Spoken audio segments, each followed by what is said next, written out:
And for the final time in 2025, we are here at NXTGEN Racing. It's the final round of the Mazda MX5 Cup here around the Canadian Tire Motorsport Park. It is going to be an absolutely fantastic event. There is no doubt about that. We have got a thrilling championship fight coming your way in the Pro Championships. It is still open in the Pro-Am Championship, but a lot less room to wriggle there at the top of the standings. It is all open in the Pro standings, but it has taken us 8 weeks to get to this point, and it has been a full-on calendar that started all the way back at Monza.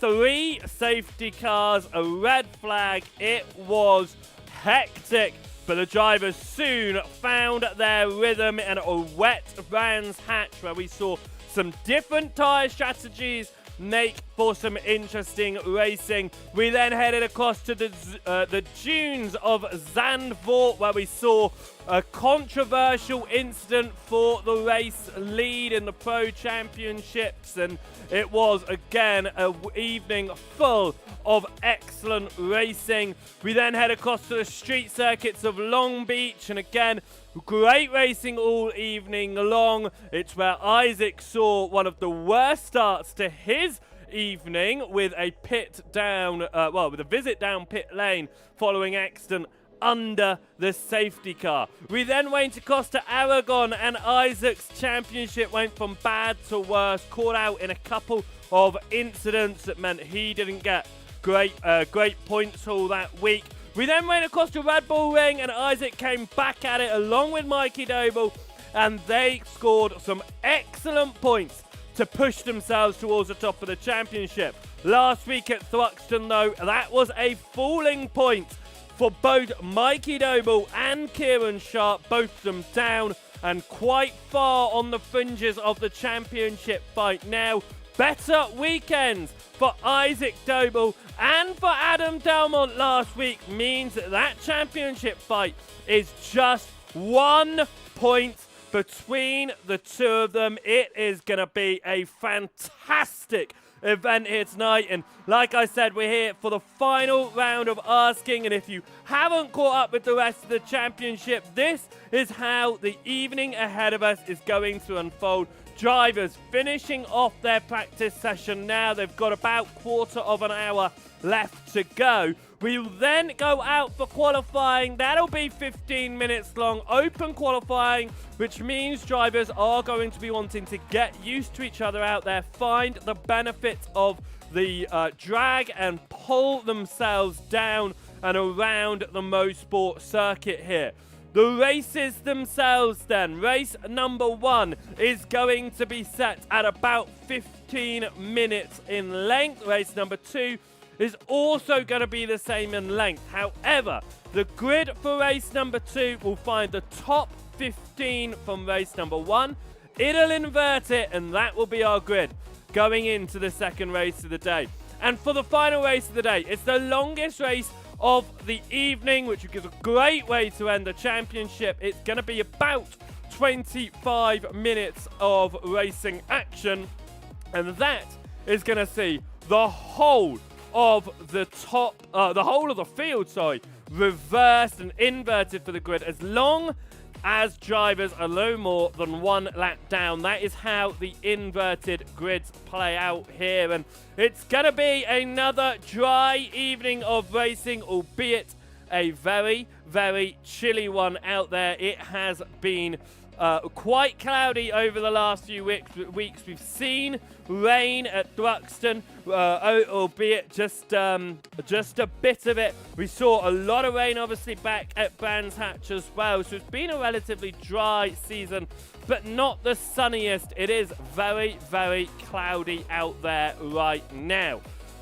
I know what you're all waiting for is exactly what I'm going to show you now. It is the championship standings as they stand going into the final round of the season. This is your Pro-Am Championship. It is being led by Alan McCain right now. He has had a very strong season, his weakest result of the season coming all the way back at Zandvoort. It was only 20 points to his name, but you can see how strong he has had of a season.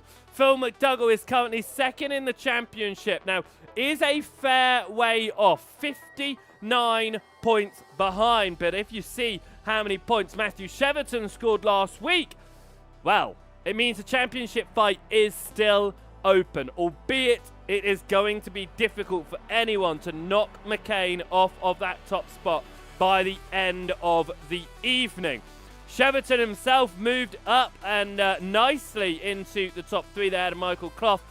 Following last week's round, he's had a couple of pointless events where he's not turned up, so he is doing well to be in there, again on the very edges of the championship fight, and not going to be likely that he'll be able to pull himself to the lead. However, he could find himself still up to second place by the end of the evening. Adrian Fritsch is sitting in fifth right now ahead of William Kurtler. Carl Thompson is seventh ahead of Sam Smith. Smith is the fastest Pro-Am driver out there right now, and he's only sitting 0.6 of a second slower than Adam Delmont, the fastest man in practice. Nigel Stock is sitting in ninth, and it is Mark Hughes who is rounding out the top 10 in the Pro-Am Championship. The Pro Championship is where the fight is at here. Adam Delmont leads the Pro Championship going into this evening by just a singular point. 293 points to his name. Isaac Doble sits in second with 292 points to his name. Kieran Sharp there, as you can see, himself and Mikey Doble having some poor races last time out at Thruxton. They have dropped down the order through points. They are officially still in it, but they are on the outer reaches of the championship fight. That is for certain.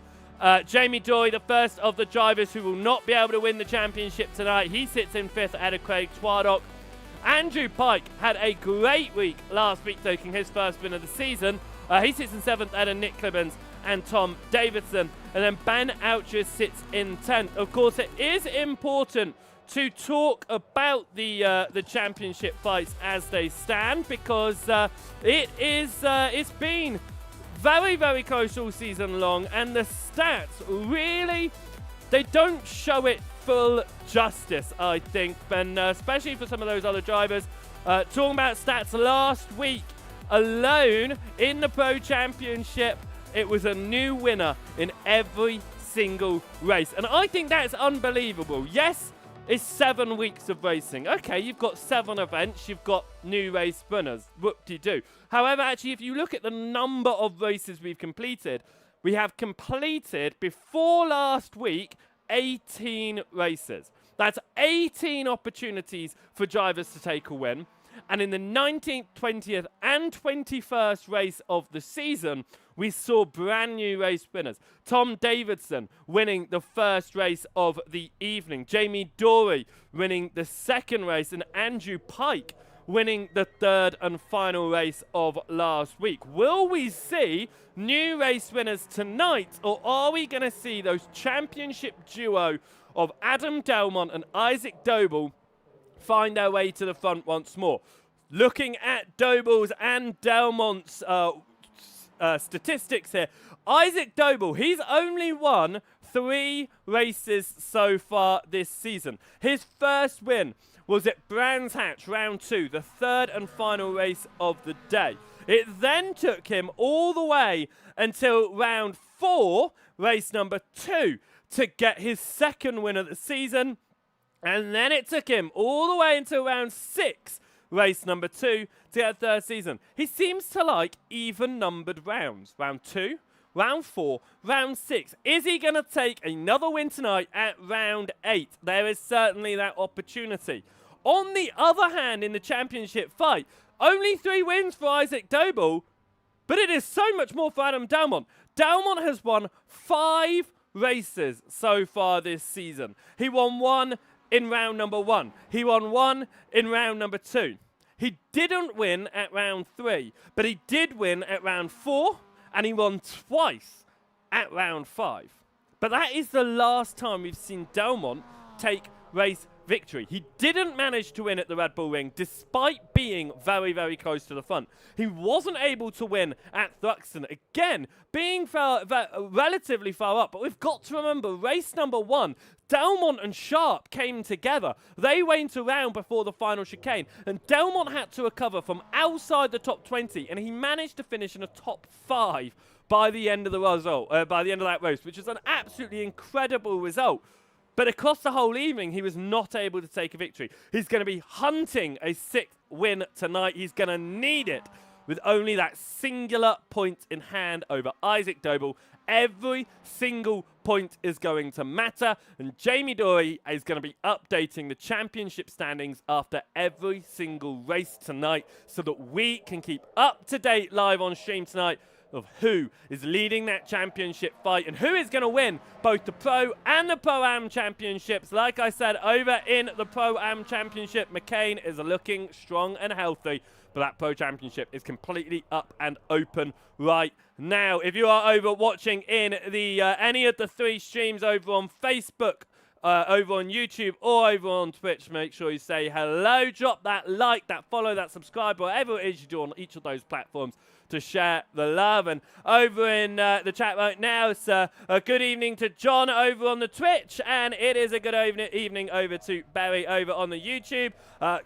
Cheering on Zara and Adam there in Type 2. So let's see how they're getting on, actually, because Zara's had an interesting championship herself. She's yet to find it all the way to the front. She's been caught up in a couple of incidents over the course of the season, but she has been slowly finding the pace. And I think that heading into the final round tonight, she might be able to potentially move herself forward and get a few extra points to her name.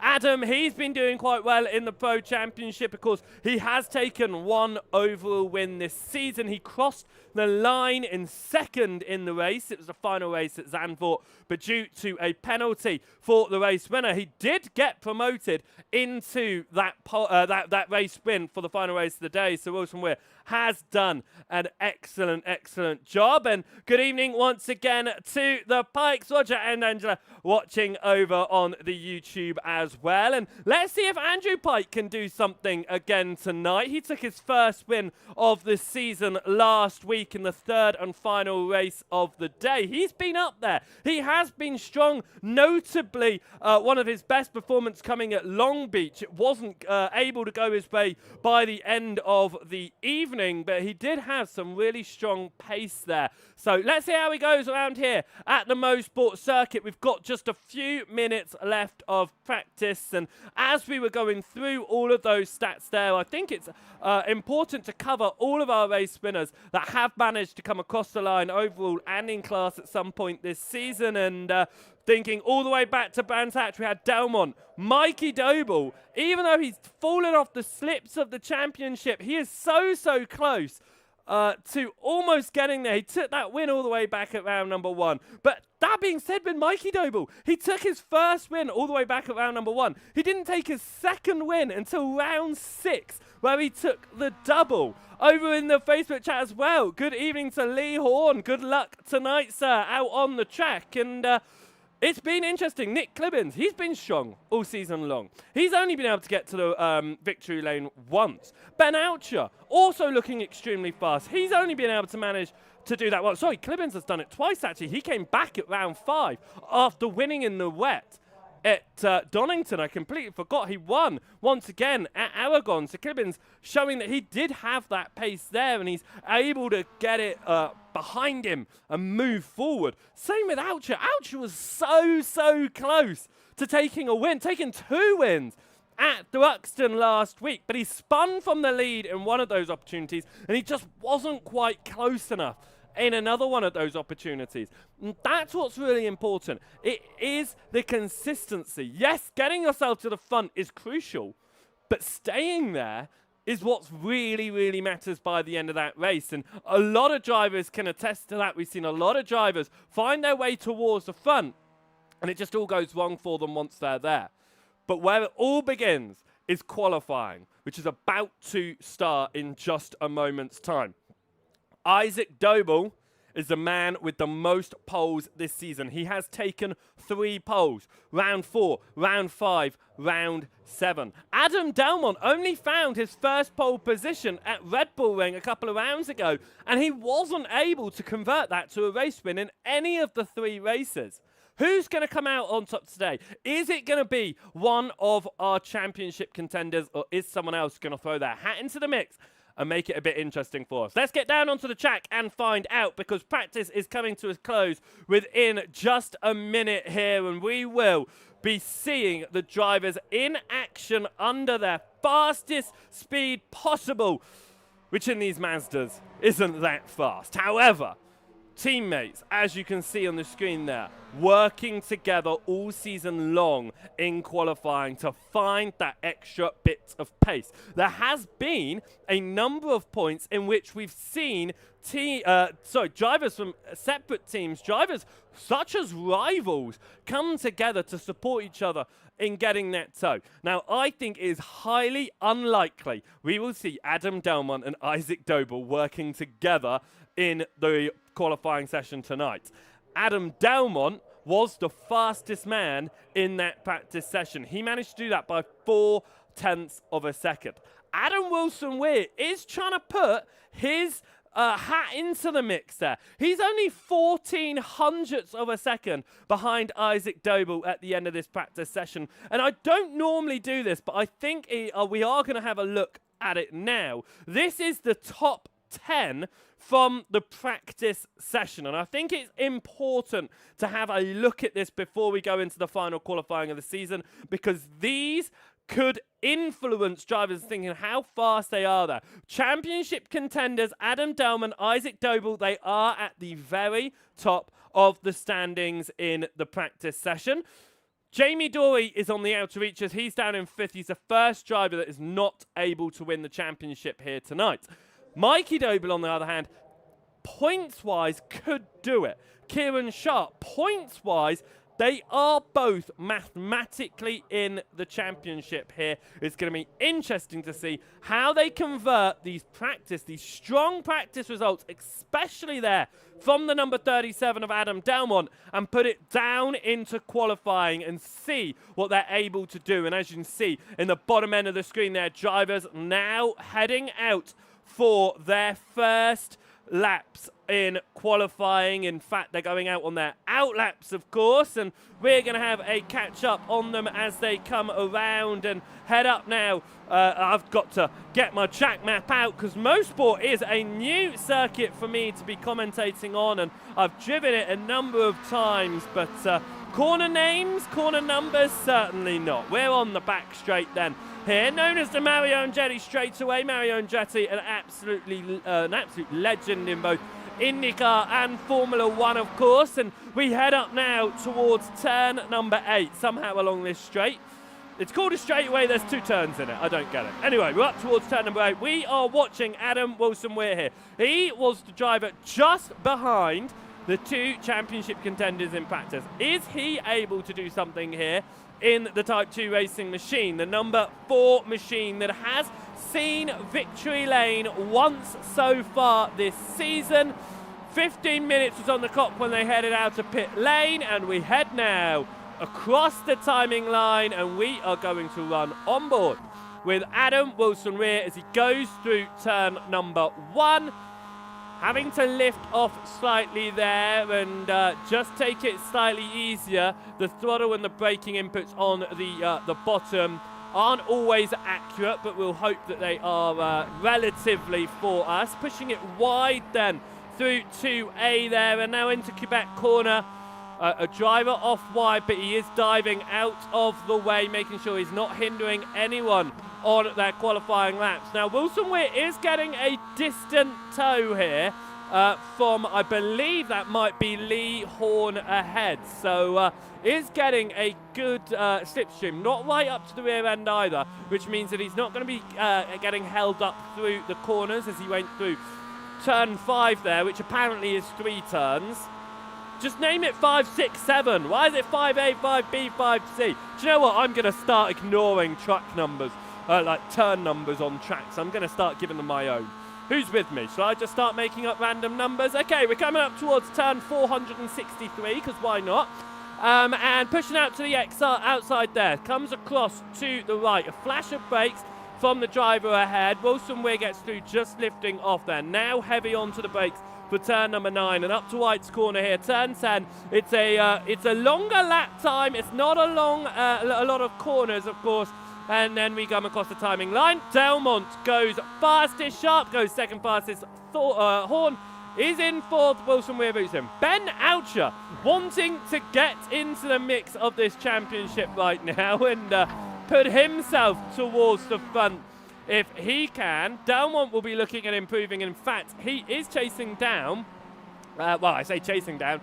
I believe that is Michael Clough in front of him. It is. Is Clough going to give Delmont a tow here or not? Now, that's not what I wanted. I had set this all up before, but it seems to have unset itself. Let's get this set up, because I think the two drivers that we need to focus on throughout this evening are, of course, going to be Isaac Doble and Adam Delmont. So let's get that sorted there. And you can see the difference between the two of them in this qualifying session. They are the two drivers who are looking to fight for the championship. Delmont had the slipstream from Michael Clough. Clough moved out to the side, which means Delmont did not get the benefit along the Mario Andrade straightaway that he would have hoped for. Into turn 8 now and into the S's. Getting over the curbing on the right-hand side. It's going to switch back to the left and once again to the right. Try not to kick the rear end out here. Keep it as smooth as possible. Sharp finds time on that previous lap, and we go across the timing line. Is it an improvement for Delmont? It is an improvement for Delmont, but it is not enough. Adam Wilson Weir, I said that huge crash there. Michael Clough, and I think that might have been potentially Andrew Pike there. No, it was Craig Twardock there. Both the drivers getting involved in that one, as Isaac Doble has found the fastest lap time in the session so far. He has gone purple. Gavin Gardner has gone second. Nick Clibbins decides to ignore what I've just said. Alan McCain decides to ignore what I've just said. And a Pro-Am driver finds himself all the way up in second position. It says Adam Delmont 8th. He is, of course, 9th. It looks like it's showing the wrong position. So let's get that sorted out so we can see the overall position and not the class position. There we go. And I'll get that on the other one as well. Perfect. So we can see that 9th position for Delmont right now. Championship rival Isaac Doble out there on his own. But you can see how the teammates are working together here to try and find time. That's how Clibbins got so far up the order. It's how Alan McCain got so far up the order. It is working with teammates. Isaac Doble leading a train that includes Jamie Dory and Gavin Gardner. That's how they found so much time here, and I believe that was potentially Adam Delmont into the wall behind. It was. Now that is a big issue for Delmont, because now he has to find his way all the way back outside again without a time, and he'll be putting on an outlap. Then he's got to find some drivers to work with. That's what's important here. All the drivers towards the front. Ben Oucher is during this train as well. All the drivers at the front are in a train out there right now. Isaac Doble has found a significant amount of time over Adam Delmont. Sam Smith, he is part of that teammate train of drivers. He now goes second fastest, and the Pro-Ams really finding themselves in the mix there as we head through turn number 2 of Clayton Corner and up towards 3 now, as Adam Wilson Weir, he's out there on his own right now, but he's not doing too badly. 6/10 of a second off of pole position. He needs to find some potential support. Zara McGuinness, teammate to Wilson Weir, also out there. Not so much on the on her own. She has got a train, but she's got a bit of a distance ahead of her. She does have Mark Hughes chasing down behind as well. And see Michael Clough in the distance. Adam Delmont here on the way out. He can see that train behind him in Reeves. Is he going to be able to find somebody to work with enough before we get up towards turn number 8? Surely he needs to let this massive train of drivers behind through. He lets one through. He gets on the brakes here. Gavin Gardner's going to have to visit pit lane before he can put in another time. And Mikey Doble goes to the front of the field, yet without a pole position this season. Could Mikey Doble find his first pole? We ride on board now with Adam Delmont, who is who wanted the support, but it's all just gone away from him. All of the drivers that were there in front of him pretty much have pulled over to the side, had an accident, something has happened. Somehow there is a gathering in front of him that he's managed to scoop up, but that must be really annoying. You've just found a collection of drivers that were going fastest. Sam Smith, Alan McKay, Nick Clibben's teammates that were running together and pushing in really, really good laps. Delmont runs slightly wide there. This is not going to be a great first lap after pitting here for championship contender Adam Delmont. Rival Isaac Doble sits in second right now. Delmont knows what he needs to do, but he needs to find that support as well, and that's the part that is tricky out there that he is really struggling with. He's lost a teammate over the course of this season that may have been able to help him out as they had to step down from the championship. Dory and McCain swap over positions in 6th and 7th. Now we head up towards turn 8. You can see a very distant tow from Delmont here. He will be wanting to get a bit closer to find more time, I'm sure. Can he do that through the S's? And both teammates dive off the circuit. And Delmont's support just continues to go away, and he slams on the brakes. Now he isn't going back down to pit lane. What he is doing is waiting for someone to come and help him out and get a lap time around this circuit. A train somewhere out there. Isaac Doble in a train that includes his brother, includes Dory, includes Ultra. And then I am trying to remember liveries, and I believe that is Lee Horn just behind. It certainly is. So there is a train of 5 drivers here. Could Delmont potentially go relatively slowly and get that support? No, he's looking for the support from Gavin Gardner out there right now. As we watch once more to Isaac Doble looking to try and best his brother here as we come through the final turn, getting a bit of the curbing there. And Isaac Doble will be wanting his 4th pole of the season, not just for the statistic, but more to put himself in the best position possible over his championship rival of Adam Delmont. Of course, Mikey Doble is technically in the points range to take the championship this evening. So is Kieran Sharp. Sharp sitting in 11th position right now. So still beating Delmont, who is leading the championship by that singular point. But this is not a qualifying session that is going Delmont's way right now. Has he managed to find support out there? He has found Gardner, and he is not too far off the rear of Gardner here. This could potentially pull him enough, but of course there's drivers out there that get in trains of 4, 5. Delmont just needs enough to close, what, I would say 0.4 of a second, put himself close to that top 5, and you know that Delmont will be able to pull his way in. Now, I'm not discounting Delmont. Even if Delmont qualified 25th and last in this qualifying session, I'm not discounting Delmont from coming back and winning it. I'm just saying that it's going to be a lot harder for Delmont to do that with his rival all the way up at the very front. Delmont gets very close to Gardner through turn 5A and B. This slipstream is going to help him up towards the back. but how quickly is he going to have to dive out of the toe? It looks like it's going to be quite early on yet again for Delmont, and that is where the other trains have the benefit, because they would all be pulling along. No one would have to pull out of the toe really until they cross the timing line. That looks like it might be Dory backing down into this train.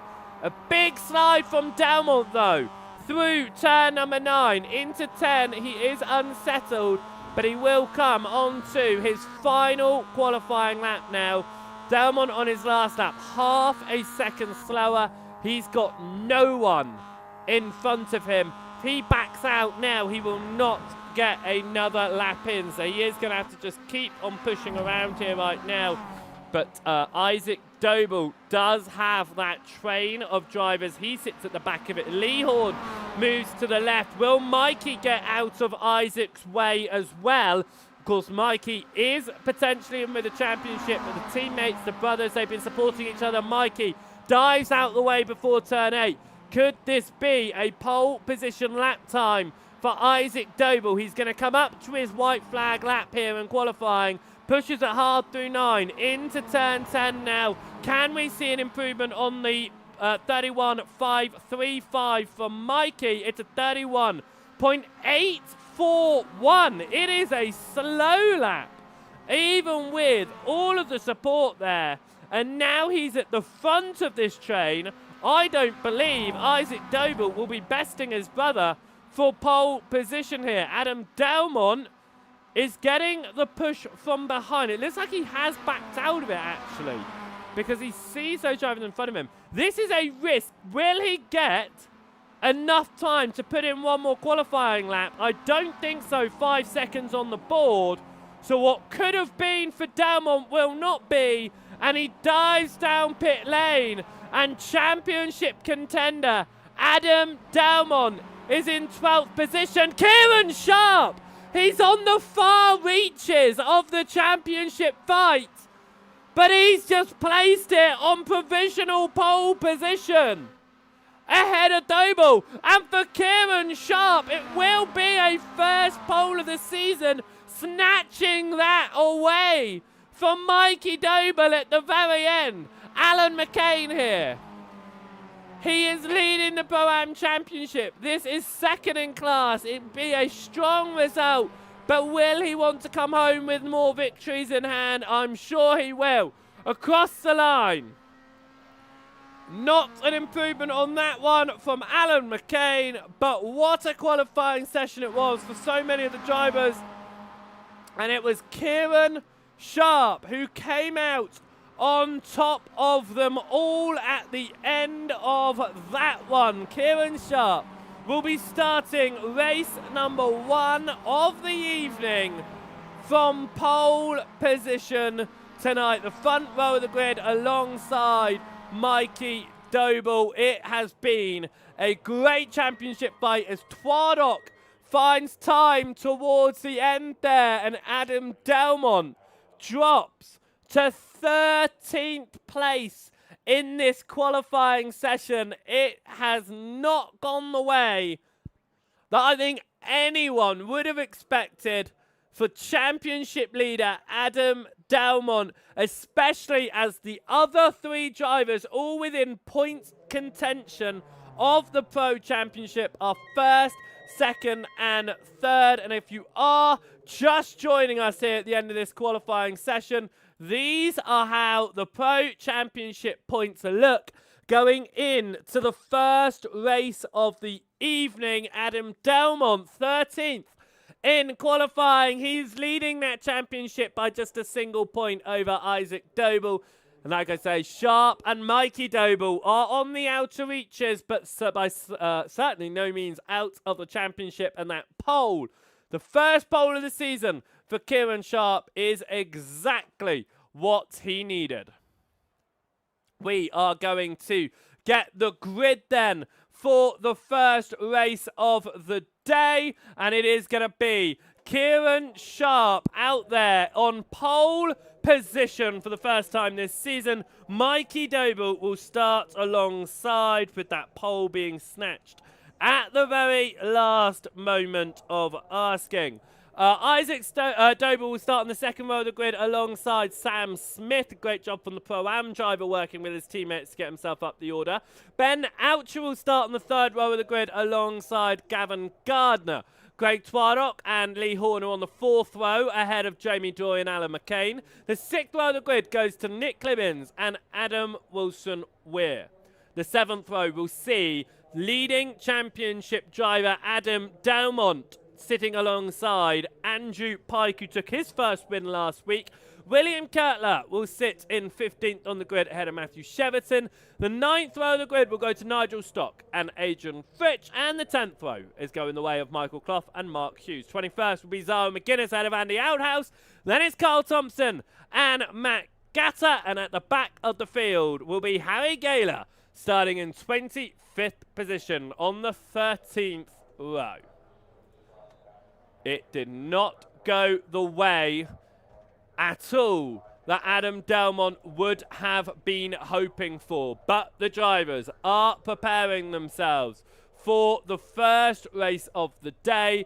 10 laps on the board for this one. It'll be about 15 minutes of racing action. The same will be said for race number 2, which we will see the top 15 from this first race inverted. Right, all the drivers are down there on the grid and preparing to get themselves started for the final round of the season, the first race of the day. It will be the 22nd race of asking. Will we see a new first-time race winner in the pro standings? The highest driver currently sitting on the grid without a race win will be Gavin Gardner, 6th on the grid. Sam Smith starts in 4th. If he was taken overall win, that would be fantastic. Would be his 3rd class win as well. Right, 10 minutes on the board. We prepare to head ourselves off of the grid here for the first race of the day. We are off and we are green for 10 laps of racing action here around the MoSport circuit. Not a great start for Andrew Pike, who has got a jump start and will have to visit pit lane at the end of this lap. But it is a smooth start for Kieran Sharp. The Doble brothers saddling themselves down nicely behind, and for the most part, we see them settle in single file as they head up towards turn number 3. This is where the first side-by-side action comes in, and it's Lee Horn on the inside of Jamie Dory. They're fighting out for 8th position, but here comes Mikey Doble looking to try and take the lead of this race. Has to back out of it, and Ben Oucher stuck on the outside of Sam Smith, who is trying to defend his 4th position in this race. They exit turn number 5, and they are still side by side. That was Zara McGuinness, who's gone around in the background on the exit of turn 5. Still side by side here from Oucher and Sam Smith. And now Isaac Doble goes to overtake his brother. Tucked straight back behind again. Smith to the inside of Oucher here as we head in to turn number 8. It is going to help Smith on the early part of the corner. It's going to switch back to Oucher's, but again through the final turn it'll turn back once more. There's a little bit of a nudge there. There's another nudge, and Oucher's out wide, and here comes Gavin Gardner to make the overtake, and that is Craig Twardock looking to get through up towards turn number 1 as well. But the first lap of asking is done, and Kieran Sharp continues to lead the way over the Doble brothers. Ben Oucher trying to sell himself back into a position here. It could potentially go 3 wide as Jamie Dory tries to get himself involved in this fight. Adam Delmont has only managed to work himself up to 11th position, scratch that, let's say 10th position, as he gets up the inside of Alan McCain through turn number 3. But he is going to need to find more speed out there if he wants to move further up the order with his championship rival sat in second right now as we come out of turn number 5, and all of them running in that line. Matthew Cheverton has gone around the same way we saw Zara McGuinness go around last lap. There is some front end damage to Cheverton though, so there's potentially some contact. Isaac Doble has moved through for the lead of this race, but Kieran Sharp is going to hold it on the inside, but Doble's got the overlap, and through turn number 9, Isaac Doble takes the lead of this race. Great for his championship. Delmont has worked his way up to 9th.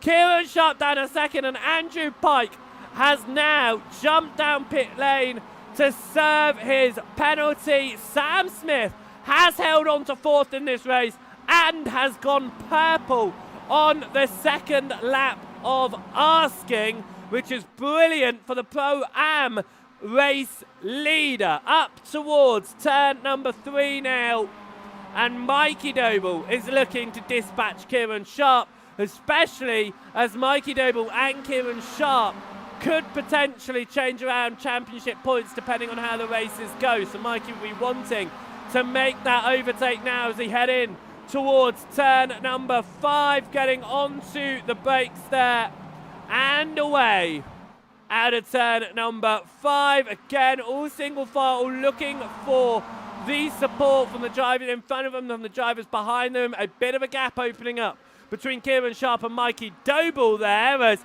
that is Gavin Gardner looking to try and get past the Pro-Am leader of Sam Smith, and Kieran Sharp looks back to try and regain the lead of this race. He looked to the outside into turn number 8. That wouldn't have turned into anything as they appear from behind the trees.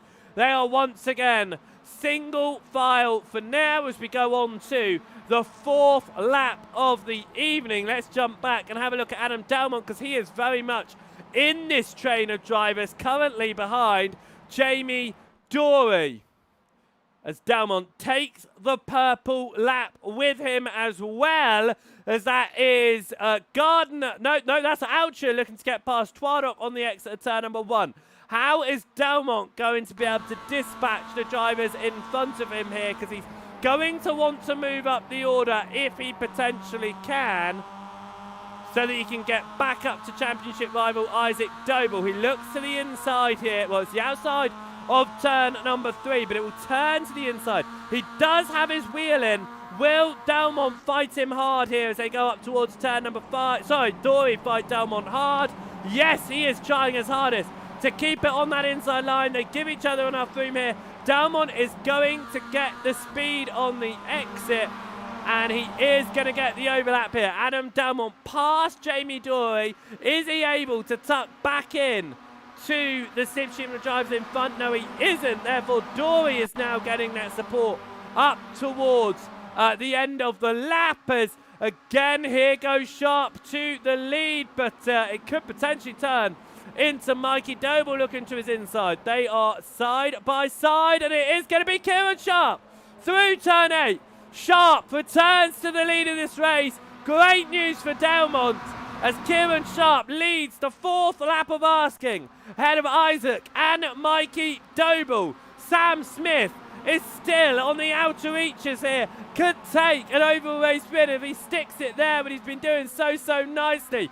Jamie Dory and Adam Delmont have dropped off the drivers ahead here, which is not going to help championship leader of Adam Delmont. What is Delmont going to be able to do here up towards turn number 3? He looks up the inside of Jamie Dory. He puts his car in there. Dory is looking to try and hold on the outside. He's on the grass, and Delmont is going to be thanking the lucky stars for that one, because it means Dory is no longer a problem of his, and he can get onto the rear end of Ben Oucher. Oh, what's happened here to Sam Smith? He's down pit lane. What has happened here? It's contact. It's contact with Gavin Gardner. For Sam Smith, who was on the edges of the podium. For Delmont, that means he's up to 6th. Ben Oucher here looking potentially to get past Twadok. No, he pushes Delmont, though, under huge amounts of pressure from behind. Is he going to get help from Lee Horn to catch the leading 5 drivers here? As we come through the final 2 turns, we are now halfway through the first race of the evening. Kieran Sharp continues to lead the way. He lost out that lead for a couple of laps, but he's regained where he was at the start of the race. Doble holds on to second ahead of his brother Mikey Doble. Isaac needs that for the championship. Twardock and Oucher are 2 drivers separating Delmont from those championship contenders at the very front of this field. But there is also a second gap that Delmont needs to close. Delmont is putting in purple lap times right now to catch up, and it looks like McGuinness has gone around as well. Potential contact there. Let's see what's happened. Is it contact with Cheverton? Ew. That's an interesting one. As Pike down pit lane now after getting a penalty off the front of the start of this race has received a meatball flag. Big slide from the 57 of Andrew Pike ahead of McGuinness. Oh, that almost looks like, I mean, I don't want to say intentional, but it certainly looks like Zara there moves to the right-hand side and just goes into Cheverton. Anyway, back to the race lead here because Isaac Doble regains past Kieran Sharp. That's where all the overtakes for the race lead have happened so far this race. It has been along the Mario Andretti straightaway into turn number 8. It was a slide from Sharp, but he holds it. And here comes Mikey Doble looking to try and take advantage of Sharp being a bit slidey through the final few corners. And Mikey Doble and Kieran Sharp run side by side into turn number 2. Sharp holds on ahead. And that was Twardock going right to the rear end, but having to back out of it, has invited Oucher into it. And look who is just behind. Adam Delmont. 13th position was not a great qualifying for Adam Delmont, but I said even if he started in 25th, Adam Delmont would find his way towards the front and potentially go for a race win. Could he do it from 13th on the grid? A bit closer than I predicted, but let's find out. He has got to get past Oucher and Twardock here to catch that front fight for the podium. All the drivers in the top 3 are within points contention of the championship, but it is race leader Isaac Doble who is just a point behind Delmont right now, which means Delmont is going to need to minimise everything he can in this race. He needs to get past Oucher and Twardock, even if he just sits in 4th. By the end of this race, as we come up to 3 to go, Mikey Doble takes the race overtake line as that's a slide from Oucher. He keeps out the way and Delmont goes through up to 5th position. Doble has gone through up to 2nd as well. And Isaac Doble and Mikey Doble lead the way here around MoSport as we go on to the 8th lap of asking. 3 to go. Kieran Sharp all over the rear end of Mikey there, looking to try and get back up into 2nd position. It won't work out there. Driver coming out of pit lane, I believe, is Andrew Pike. Will obviously be staying out of the way of the lead lap drivers that were coming through there. Now, it looks like Delmont is going to push hard to get past Craig Twardock. He's going to hopefully do that for himself by the end of this lap, because if he is able to get through into 4th, he can catch up to the podium and fight on the last lap or 2 of this race. Delmont goes to the outside of Twardock there. Twardock doing a great line, pushing Delmont slightly off the circuit there. Delmont gets back across, we get in that slipstream. Mikey Doble weaving his way along the Mario Andretti straightaway, trying to break the toe here of Kieran Sharp, prevent Sharp from going on that overtake up towards turn number 8. Will it have worked out as we go up towards turn number 8? Sharp is able to get on the outside. Is he able to carry the speed? Yes, he is. Kieran Sharp removes back into 2nd position. Mikey Doble back down to 3rd. Adam Delmont was not able to dispatch Twardock there as Sharp and Doble go to the right-hand side of the circuit. Doble to the inside.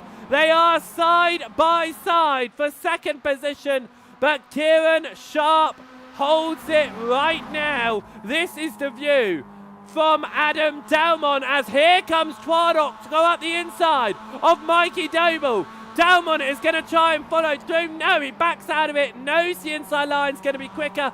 Switches across. Gets past Twardock. Can he go for the moon on Mikey Doble? It could be a move for a podium here from Adam Delmont. They run side by side up to turn 5. Delmont backs out of it. He's still got Twardock there, but he goes to the inside. It's a nudge. Doble gets together with Delmont. It's a side, and Mikey Doble, championship contender, even if on the far reaches, goes around, all starting with contact with Adam Delmont, who ran deep. Let's just catch that once more here. No, it was contact with... No, that's happened afterwards, hasn't it? That has happened afterwards. Let's see if we can catch another view on that one. Here we go. How has that happened from the sky here? Delmont's gone. He's swerved out the way to avoid contact with Twardock. He goes deep, catches the curve. Contact with Doble.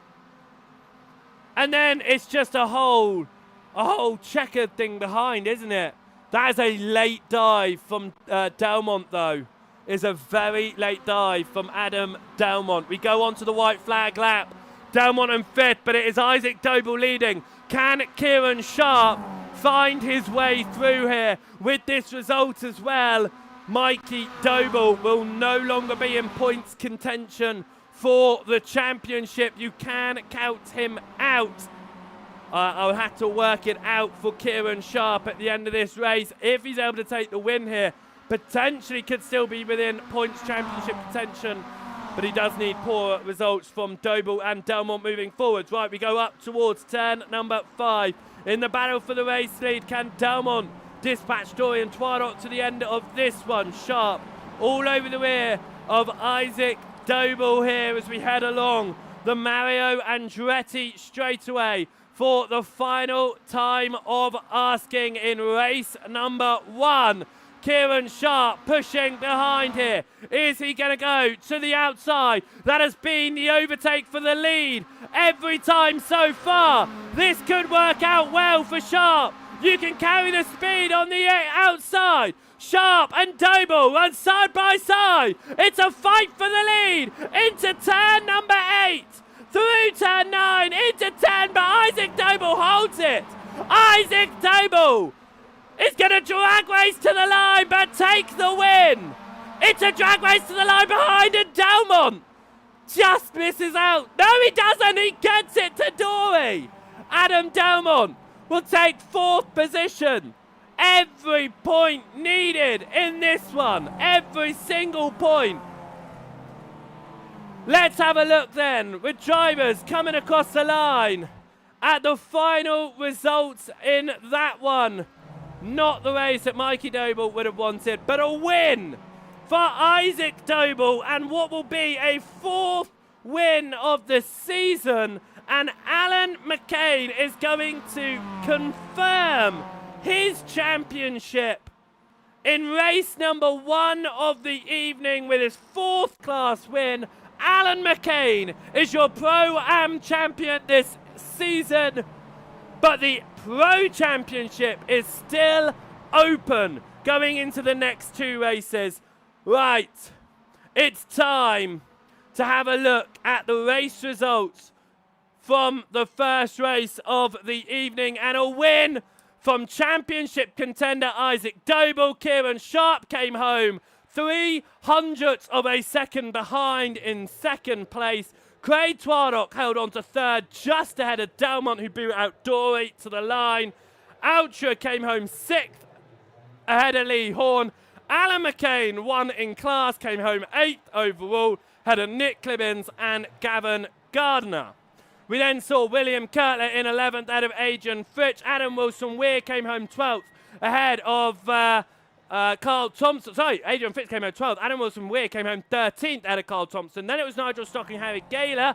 Mikey Doble came home in the end in 17th. Will not be in the invert. He was less than a tenth of a second away from an inverted grid pole, but that inverted grid pole will go the way of Nigel Stock. Matt Gatter came home in 18th out of Michael Clough. Andy Outhouse in 20th place out of Matthew Cheverton. Andrew Pike came home in 22nd out of Mark Hughes. Sam Smith in 24 and Zara McGuinness in 25th. Both those drivers down and out. And no safety car today either. No safety car at the end of this first race of the evening. We've still got 2 more to go though. Let's see if we can get our hands onto that. I shouldn't have said it like that, should I? Let's see if we can pull a couple of our contenders in after that one. And I'm almost afraid to pull him in here because it wasn't the best way to end his championship fights, and it all came down to the end there. But Mikey, it could have been a race to remember. I think it became a race to forget. Well, yeah, you could say that, but I was only really out here to try and help out my teammate tonight and brother Isaac. So I guess it was a successful race from that perspective. And now the reverse grid is upon us, so they'll be starting just a few positions ahead of me. So if I can do anything to help out again, but yeah, obviously it wasn't the result I wanted. Just succumbed to a bit of a missed braking point there from Adam, and it kind of sent us both wide into the corner, and then trying to rejoin the traffic coming back in, it just resulted in a bit of chaos. I say that helping out your teammate and your brother Isaac there. He got the win. It will put him into the lead of the championship. Is your goal shifted this evening then to just support Isaac all the way through this evening, try to get him that championship? Yeah, of course. Yeah, I mean, he's I don't think he's won a championship before within NXTGEN, so it'd be nice for him to get his championship. And I'm way too far back coming into the evening to have a realistic shot at the title myself. So I may as well obviously make myself useful and be the team player. All right, thank you, Mikey. Hopefully it goes Isaac's way, and we'll hopefully catch up with you at the end of the evening as well. Yeah, no, thank you very much. Enjoy. Mikey Doble there. Not the result he would have wanted for himself, but he said supporting his brother Isaac in the fight for the championship lead. And that's exactly the way that you would have wanted to start at, Isaac. A win to your name and Adam down in 4th. Yeah, it couldn't have gone much better really in that race, apart from maybe a fastest lap points or something. But it was a very close race out there and good fun. Reverse grid for race number 2 then. It means that you'll be starting in 15th, Delmont ahead this time. Of course, you're going to have Mikey just behind you. How are you going to be approaching this second race? Yeah, I'll try and take my time to get through, try not to do anything stupid, because the last thing I want is a DNF and 0 points to my name. So I'll just pick my way through and see how high up I can get. Well, a win is a good way to start the evening. Do you feel like your hopes are high then going into the next 2 races for this championship fight? Yeah, definitely. I feel like I can probably win it if I keep it clean and just let my pace show where I can get up to. Well, out of that first race then, you are now 5 points ahead of Adam in the championship after trailing by 1. So it's turned in your favour. So good luck for the next race. I'm sure we'll be catching you again at the end of race 2. Yeah, thank you.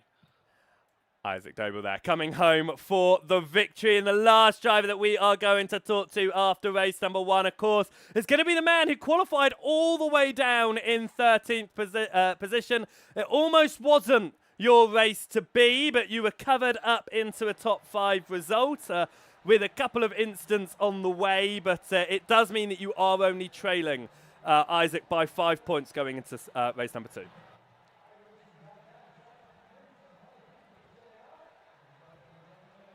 Sorry, I was muted then. Good evening, Joe. Yeah, I was left a bit high and dry in qualifying, to be fair, and every time I lined up to try and get a lap, somebody would pull off in pits or pull over, so yeah, couldn't get a lap in, so I had to push forward, obviously. Race were pretty clean, and I mean, there was obviously, it got a little bit tight coming into the double right-hander, the tight one, with Mikey. Craig just came off the apex a little bit on the left kink, which spooked me because it looked like he was going to hit me, so I had to swerve right a little bit. And in that split second of him doing that, obviously then there's a braking zone for the right-hander. So I threw it right and hauled it really up so Mikey could still go around the outside of me if he chose to. Because in practice last night we were managing to get through there to a side quite regularly. So it can be done. But yeah, I hauled it up a little bit too much, giving Mikey the room. Where if I'd have known that I'd have already cleared Mikey and just opened it out a bit, I don't think it'd have backed up as much. But yeah, I got away with that one because there wasn't really any hit between us. It was just a bit what I could have at the time considered a send, but it obviously wasn't. It was just me getting,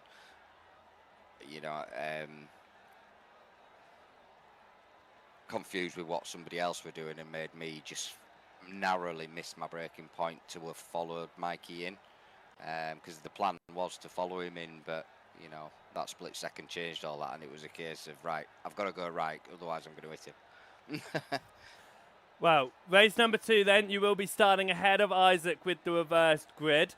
You're only 5 points behind. It swapped over once this evening. Do you feel like it's going to swap back in your favour after race 2? Yeah, well, I've got every advantage. My pace is quick round here, so it's there. So it'd be best man will win, mate. And we've had mega season. There's been some brilliant racing, and whoever wins tonight, is a deserved champion. And it's been fun and respectful, and yeah, it's been a blast. Right. Well, good luck in race number 2, Adam. I'm sure we'll catch up with you again at the end of that one. Cheers, buddy. And there you go. We are going to go across to a very quick break. When we return, we will update you on the championship standings, and then we will have race number 2. So don't go anywhere, because we've still got a lot more racing coming your way.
As we head into the second race of the evening, let's have a look at how the championship standings line up here after the first race of the evening, and your pro championship fight is still all to play for. Out of contention will be Mikey Doble at this point. He will not be able to win the championship now. He was on the far reaches anyway.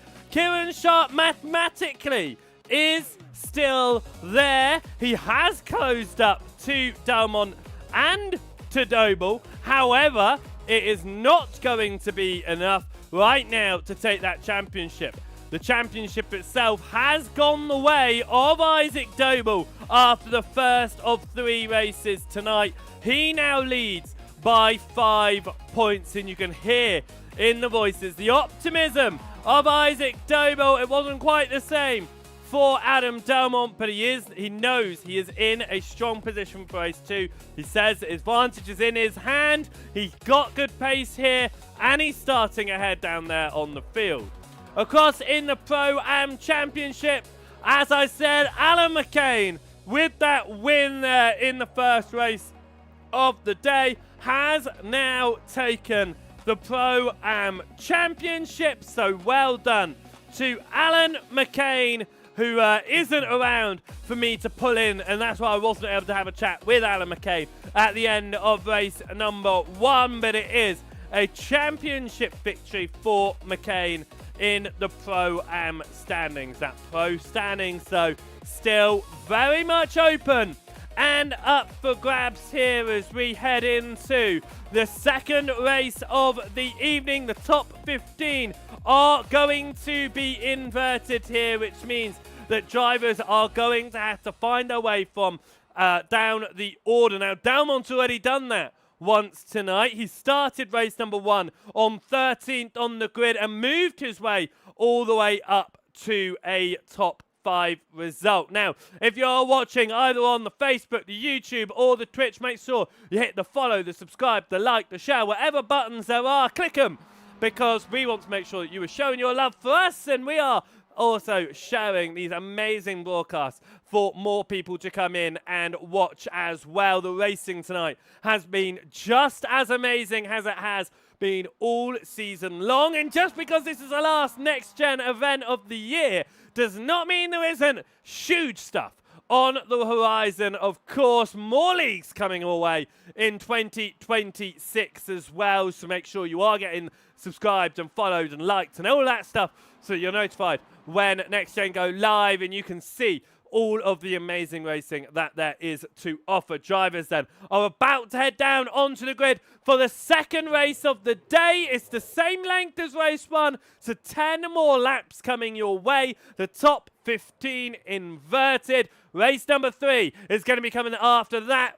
About 25 minutes of racing action in that final race with the full grid inverted. Who is going to lead the championship going into the last race of the day? Is Isaac going to be able to hold on to that championship lead that he's gained after race 1? Is Delmont going to be able to move himself back into the lead with a higher starting position in this second race of the day? Let's get down onto the grid then, so we can actually have a look at the grid for this one.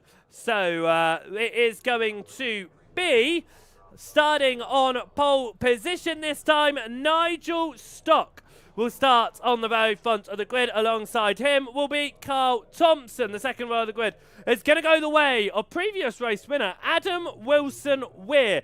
Adrian Fritsch is running in 4th position for the start of this one, ahead of William Kurtler and Gavin Gardner. 7th position is going to go the way of Nick Clibbins with Lee Horn in 8th. Ben Oucher will start in 9th, ahead of Jamie Dory. Championship contender Adam Delmont in 11th, ahead of Craig Twardock in 12th position. 13th position the way of Kieran Sharp, also fighting on the far reaches for the championship with Isaac Doble starting in 14th. So it looks like there has been one driver drop out in the top 15, which means our pole man, race 1 winner will be starting in 14th, not 15th here. Harry Gaylor will start in 15th, and Mikey Doble starting directly behind his brother Matt Gatter will start in 17th, with Michael Clough in 18th position as I hit the wrong button. Andy Outhouse will start in 19th, Adam Matthew Cheverton, Andrew Pike from 21st, Adam Mark Hughes, Sam Smith, and Zara McGuinness. Race number 2 then, like I say, it is going to be another race of 10 laps. And those 10 laps absolutely flew by. If you're watching over in any of the chats, make sure you say hello. And catching on here, we got Seabass and Elwin over there on the YouTube. Welcome in to watching, and I hope you are having a good evening watching the Next Gen Racing's Mazda MX Cup final here. Championship decider. 10 laps on the board for the second race of the evening. As who is going to be able to win this one? The lights are going to be up and our drivers are going to prepare themselves away. Nigel Stock away from that pole position at the very front. Everyone gets away without incident up towards turn number 1, and they're settling themselves down at the very front, but a battle for third between Adrian Fritsch and Carl Thompson there, as well as Adam Wilson-Weir has already managed to move his way to the very front of the field. Gavin Gardner looking to cut his way through the field as well off the line and move up the order, but Wilson-Weir getting a very good start and leads the way. Can he get his second win of the season? The first time he'll win across the line and not due to post-race penalties if he is able to do that. It is 2 by 2 by 2 as we Noah's arc it up towards turn number 5. They disappear behind the trees. And it is going to be it is going to be Gavin Gardner up the inside of Carl Thompson there. They're fighting out for 4th. They've got Nick Clibbins just behind, as well as Delmont remains in 11th. Doble 14th and 15th. They've not moved anywhere off the start of this one either as we head along the Mario Andretti straightaway and up towards turn number 8. It is about 3 wide behind as drivers settle themselves down 2 by 2 once more into the S's now. Drive just trying to figure out where he can go. That white and green car of Adam Delmont. You've got Isaac Doble, is the Doble brother ahead of the other one. There's a bit of contact with Oucher. Goes into the back of William Kirtler there as they head up towards the final turn, and this is Isaac Doble now looking to try and get to the inside of Kieran Sharp as Oucher and Delmont are side by side in turn number 1, and Isaac Doble looking to potentially take the move on Delmont here, and that's going to be crucial in the championship if they are to swap positions now. But Isaac does follow through. Oucher leaving that extra bit of space on the inside, but is going for it to stay on the racing line through turn number 3, and that's a car off, and Nick Clibbins off there, gets out of the way just in time for the chasing field behind to move past as we now head up towards turn number 5 once more. As Delmont is through Oucher, Craig Twardock and Kieran Sharp swap positions. Mikey Doble not able to climb up the order with his brother here and help in the same way that he would have been hoping to. This is what happened to Clibbins. He just runs wide at turn 3 and really tries his best to keep it out of the way and not get in front of anyone with that, and that's exactly what he does. Adam Delmont now getting past William Kirtler as we head up towards turn number 8. Oucher follows through as well, as we will now get, hopefully, our timing tower up. Occasionally we get issues with that one as we come up towards the third lap of asking. Here we go. We can see Adam Wilson-Weir leading by a good 0.8 of a second right now over Nigel Stock. You can see that lead as they go in towards turn number 1. Delmont gets the purple lap that time around and has got a couple of positions over Isaac Doble. A huge slide for Oucher, and that is Michael Clough and Craig Twardock off in the background as well. No, it was Michael Clough who made a big impact with the wall through turn 1. This is how that occurred.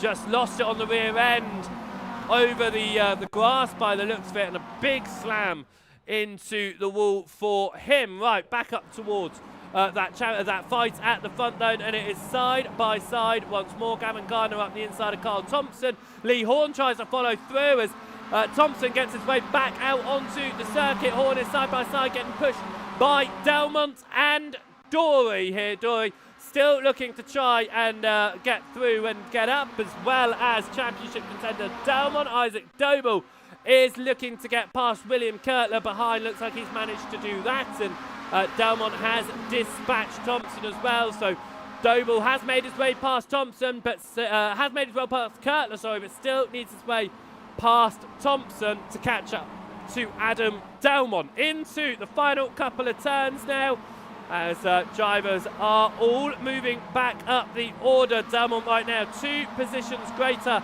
than Doble, and that really does matter. It is going to have an impact on the championship. Meatball flags for Michael Clough and Zara McGuinness. Her evening has gone from bad to worse as we go into the second race of the day. Through turn number 2 now, as we watch Delmont continue on behind Jamie Dory in their fight. You've got Mikey Doble looking to get up the inside of William Kurtler now as they go through turn number 3. Kieran Sharp looking to follow through as well, and with this result from Sharp is looking that he's mathematically still within championship, even if not realistically still within the championship, but this would count him out, this result right now. Dory on the outside of Lee Horn there, wasn't able to make that move, and Delmont just behind as they get out of turn number 5 and on to the Mario Andretti straightaway. Slipstream from all of them as we head up towards turn number 8, and Dory already pulling out of slipstream of Lee Horn here. What is Delmont going to do? He's going to push Dory here to the outside, try to get the 2 cars in front of him side by side. Where is he now going to slide? Try to potentially fit it in behind Dory. It looks like an opportunity is opening. Lee Horn goes a bit wide. Delmont now to the outside in the final turn is side by side between Horn and Delmont as they cross the line, and Delmont moves up to 6th. Jamie Dory looks to the inside of Adrian Fritsch as he gets the purple lap and now sits behind his teammate of Gavin Gardner. 4th position right now. Gavin Gardner 3rd position as we go into turn number 2. All of the different racing lines being run. Isaac Doble is up in 8th right now, so is also making his way through the pack. Sits behind Lee Horn as it stands. Nigel Stock and Gavin Gardner are side by side. Jamie Dory wanting to also do something about that there as Adrian Fritsch appears just behind as well, and that is going to be Jamie Dory onto the grass. Is he going to get it back on and slow down? Yes, he is.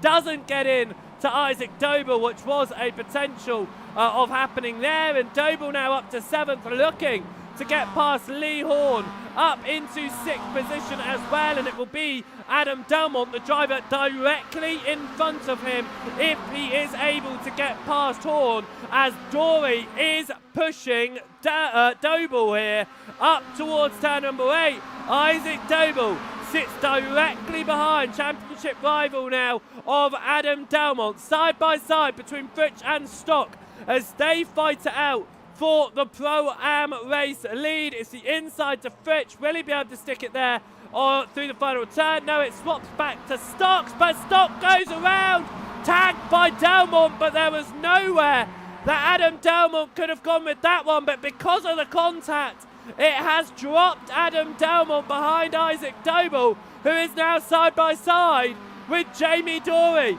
So Doble moves back past Adam Delmont right now,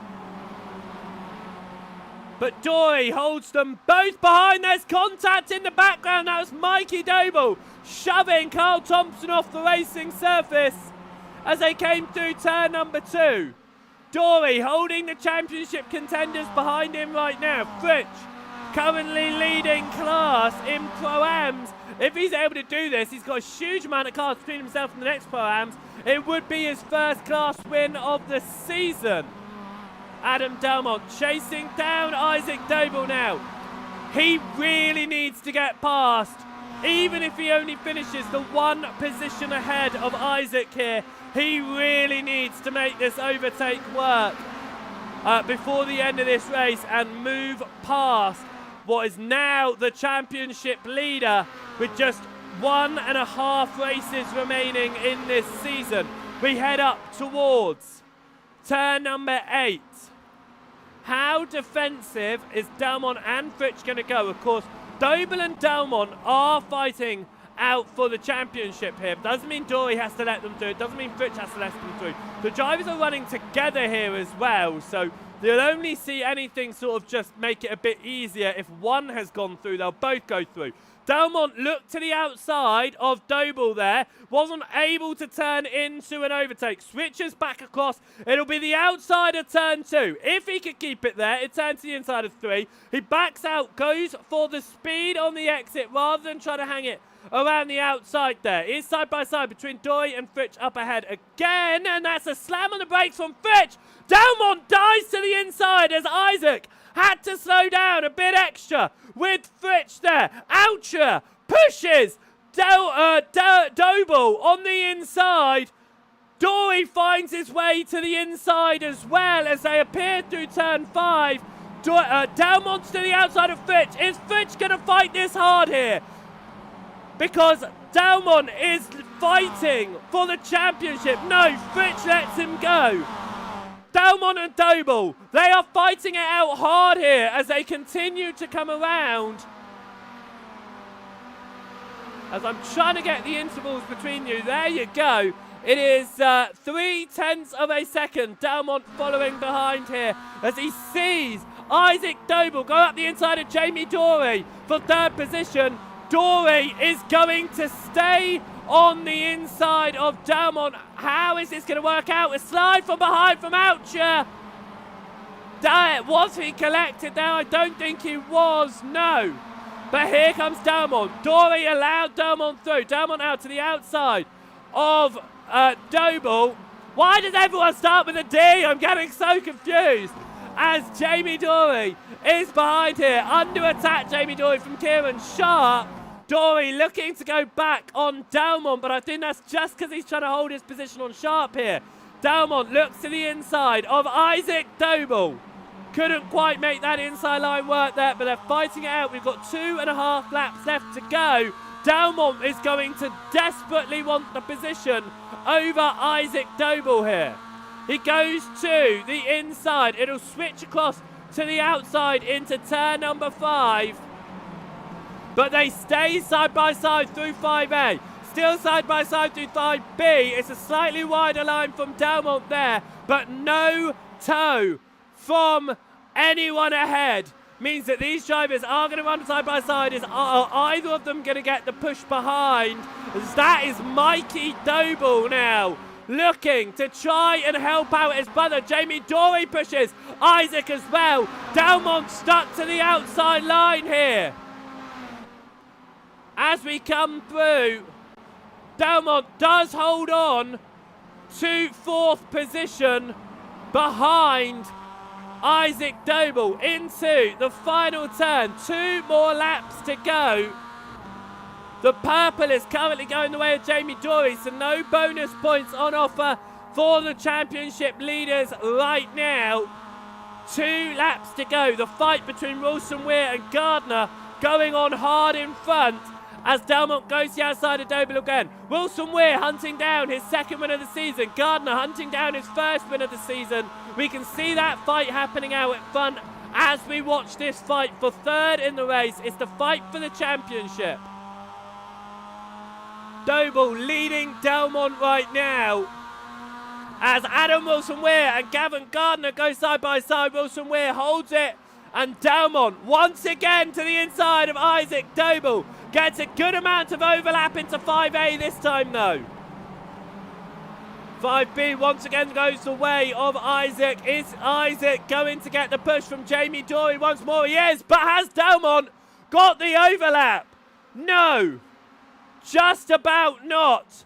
And Jamie Dory is once again pushing Isaac Doble, and that has given Doble a significant lead. Delmont now also behind Dory. as Adam Wilson-Weir and Gardner continue to fight. Delmont's got the speed to carry on the outside of Jamie Dory here, but he is not going to be happy that Dory keeps on pushing Isaac Doble. Because Dory keeps on pushing Doble, Delmont is not able to get that overtake complete. If Dory pushed Delmont instead, Delmont would be second right now, and will be third right now, sorry, and not Doble. This is the white flag of asking, though. Wilson-Weir leads the race, looking for his second win. Gavin Gardner trying to take that off of him here as they run side by side up front. Will ride on board with Delmont once again in fourth position. Behind Isaac Doble, we can see the fight for the lead going on ahead as well. And again, Delmont goes to the outside for turn 5. And this time it's Mikey Doble behind. You know exactly who Mikey's going to push. And Isaac and Delmont are off the circuit. Delmont has to recover, but Isaac's just gained about 4-5 positions. Isaac Doble forcing Adam Delmont off the track. He's going to take a huge advantage here. He's taken a massive advantage because Adam Delmont is down to 10th. Isaac Doble may have confirmed the championship from contact with Delmont sliding. He falls more positions. And he's out. Adam Delmont, he's out. He quits. He's done. After contact with Isaac Doble, Isaac Doble will win this championship. He finishes fourth in this race behind Jamie Dory. Adam Wilson-Weir wins the race, but Adam Delmont quits. He takes no points in race 2. And I can almost guarantee we won't see him in the third and final race. We have to watch that instant again. Here it is. The instant that may have just decided the championship. Isaac Doble to the inside of Adam Delmont. We come through 5A. Isaac slides. Was there contact there? I don't know going into that corner. But he slides, forces Delmont off the circuit. And Isaac just keeps the position. Delmont down 5 positions before turn 8 even came around. Was there contact there? Can we see a different angle? Was there contact between the two? Yes. There was a slight nudge, but... oh, that's going to be a talking point for the championship, isn't it? That is going to be a talking point for the championship, but let's not take anything else away from a second win of the season for Adam Wilson-Weir. And with that, let's have a look at the race results for race number 2. Adam Wilson-Weir wins the race for his second time this season. The first time he will cross the line, the winner on track. Excellent job from Adam there. Gavin Gardner came home in second ahead of Jamie Dory. Isaac Doble took home fourth in what would be the championship ahead of Mikey Doble. Kieran Sharp came home sixth ahead of Craig Twardock. And Adrian Fritsch, for the first time this season, wins the Pro-Am category. And that's the first new winner since race 2 at round 6 in the Pro-Am field. Harry Gaylor took home second in class ahead of Andrew Pike. 11th went the way of Matthew Cheverton ahead of Lee Horn in 12th. Nick Clibbins in 13th. Matt Gatter in 14th position ahead of William Kirtler. Nigel Stock took home 16th ahead of Carl Thompson. Mark Hughes in 18th. Sam Smith taking home 19th and Michael Clough in 20th position. 21st went the way of Adam Delmont, down and out on the last corner. Zara McGuinness down. Andy Outhouse all down a lap. Ben Archer 2 laps down at the end and finished up the field. Right. I'm looking here and yes, As expected, we're not going to have a word with Adam Delmont. He has disappeared here. And I am going to pull across here. Gavin Gardner coming home second, almost took a win here. Gavin, it was a close fight out front, but it wasn't quite to be. Yeah, hey there. Yeah, absolutely. It was a quite fun race. Enjoyable. Trying to catch up with Adam there, but yeah, just didn't quite have it at the end. It's closest you've been out that front to that race win. But as I say, it's been a really good fight all evening long. How are you feeling about race number 3? Because with such a good result in race 2, you're going to find yourself all the way to the back now. Yeah, absolutely.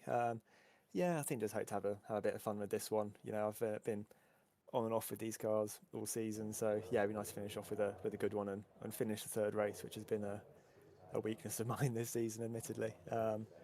Yeah, let's just see how things go and yeah, hope for some fun racing. Well, it has, as you say, it's been a very fun season, and it's been quite a nice way to end as well here at MoSport. And good luck for race number 3, trying to come up from the back of the field and seeing what you can do. Brilliant, thank you. Cheers. Gavin Gardner there, coming home second in that race, a great result. And with that one coming out of it, I am going to put across Isaac Doble here. Now, I think it goes without saying, we'll just have to quickly touch on what happened there on the last lap. We were looking at the replays. It looks like there may have been some minor contact just before Delmont went off. How did you see that one? Yeah, well, we were side by side going up into those 2 tight corners, and he just tagged me going into the second part, which made my car go loose, and then because of the tap, I bounced off the curb. I didn't really have anywhere to go. It was apart from hit him, which was unfortunate. With that result then, first of all, it was a great result for you coming up through the field as well. It was a great fight up until that point. It does mean that you are going to win the Pro Championship here going into the final race, because you've got the points in hand for you, and Adam will not be attending the third race of the day, which means it will be a championship for you. Not the way that you probably would have been hoping to take it, but the season has gone up and down for you, so I'd say that it swings and roundabouts at the end. So a championship is a championship. Yeah, like you said, championship's a championship. It's been a great season. Obviously, it's not how I wanted to end, because it's been so close all year between me, Delmont, Sharp, and Mikey. But it would have been nice to have that massive championship fight going into the final race. But I'm not complaining if I'm the one on top going into the last race. Well, well done on the championship at least. The final race then, you've been able to show that you've been able to move from 14th on the grid up into that top 5. You'll be starting the final race outside the top 20. How are you feeling about that? Yeah, well, it should be good fun. See how high I can get up to, and yeah, just see what happens. All right, good luck for the third race of the day, Isaac, and we'll pull you back in once more for that confirmation of championship at the end. Thank you.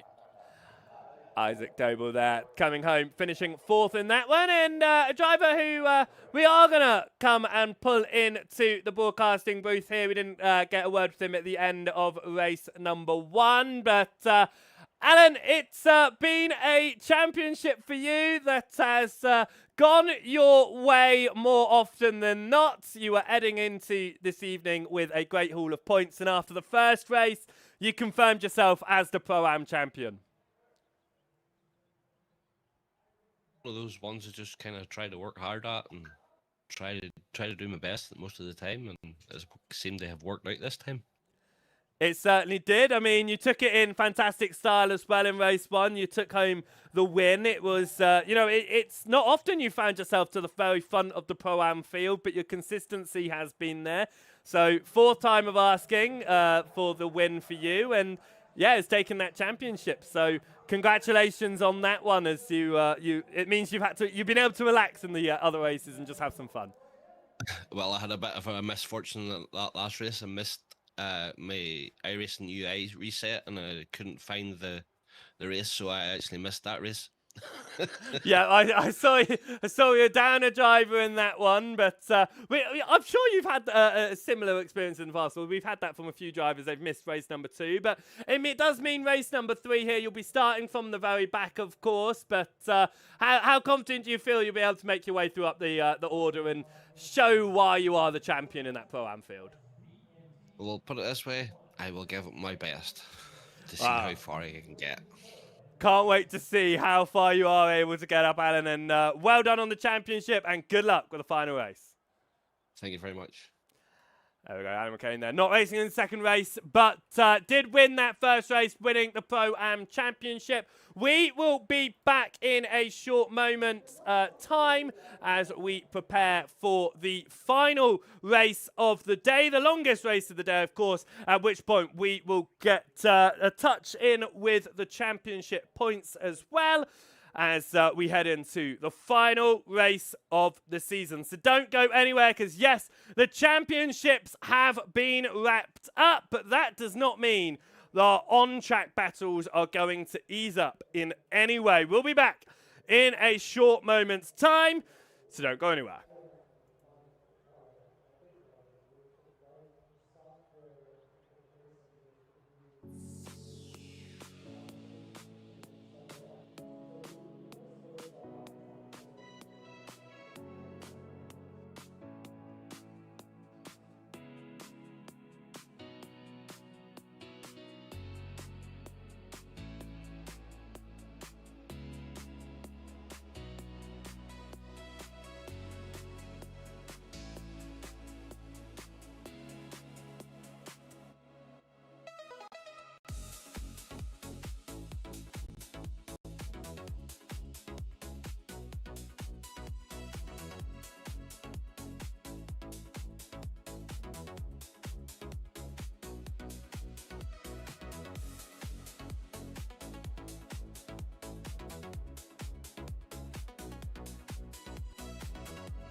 in typical Jamie Dory fashion, we needed it a second point this season. There is an issue with the server, so we will be going a little bit longer on our break here before we will return. So please don't go anywhere. We will be back very, very shortly.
We are back here for the final race of the day. Race number 3 around the Canadian Tire Motorsport Park. And what will be the final race of the season and the year here at Next Gen Racing. The grid has been sorted and we are preparing ourselves for one final time of racing action here. So let's have a look at how the championship standings look coming out of the second race, with Adam Delmont down and out at the final hurdle.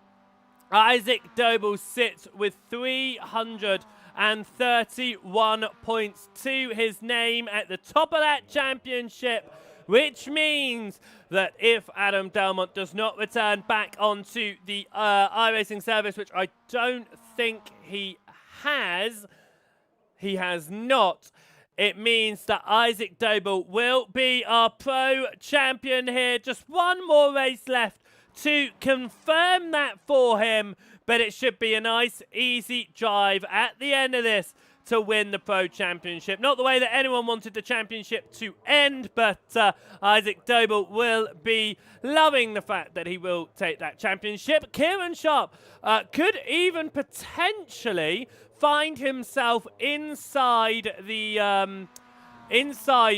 to get past Adam Delmont here and find his way into second place in this championship. And as the Pro-Am Championship standings continue as well, Alan McCain is doing a great job to just continue his lead up at the top. But Matthew Cheverton is doing brilliant to also move through here into second. And Adrian Fritsch could potentially take third away from Phil McDougall, who is not racing here tonight.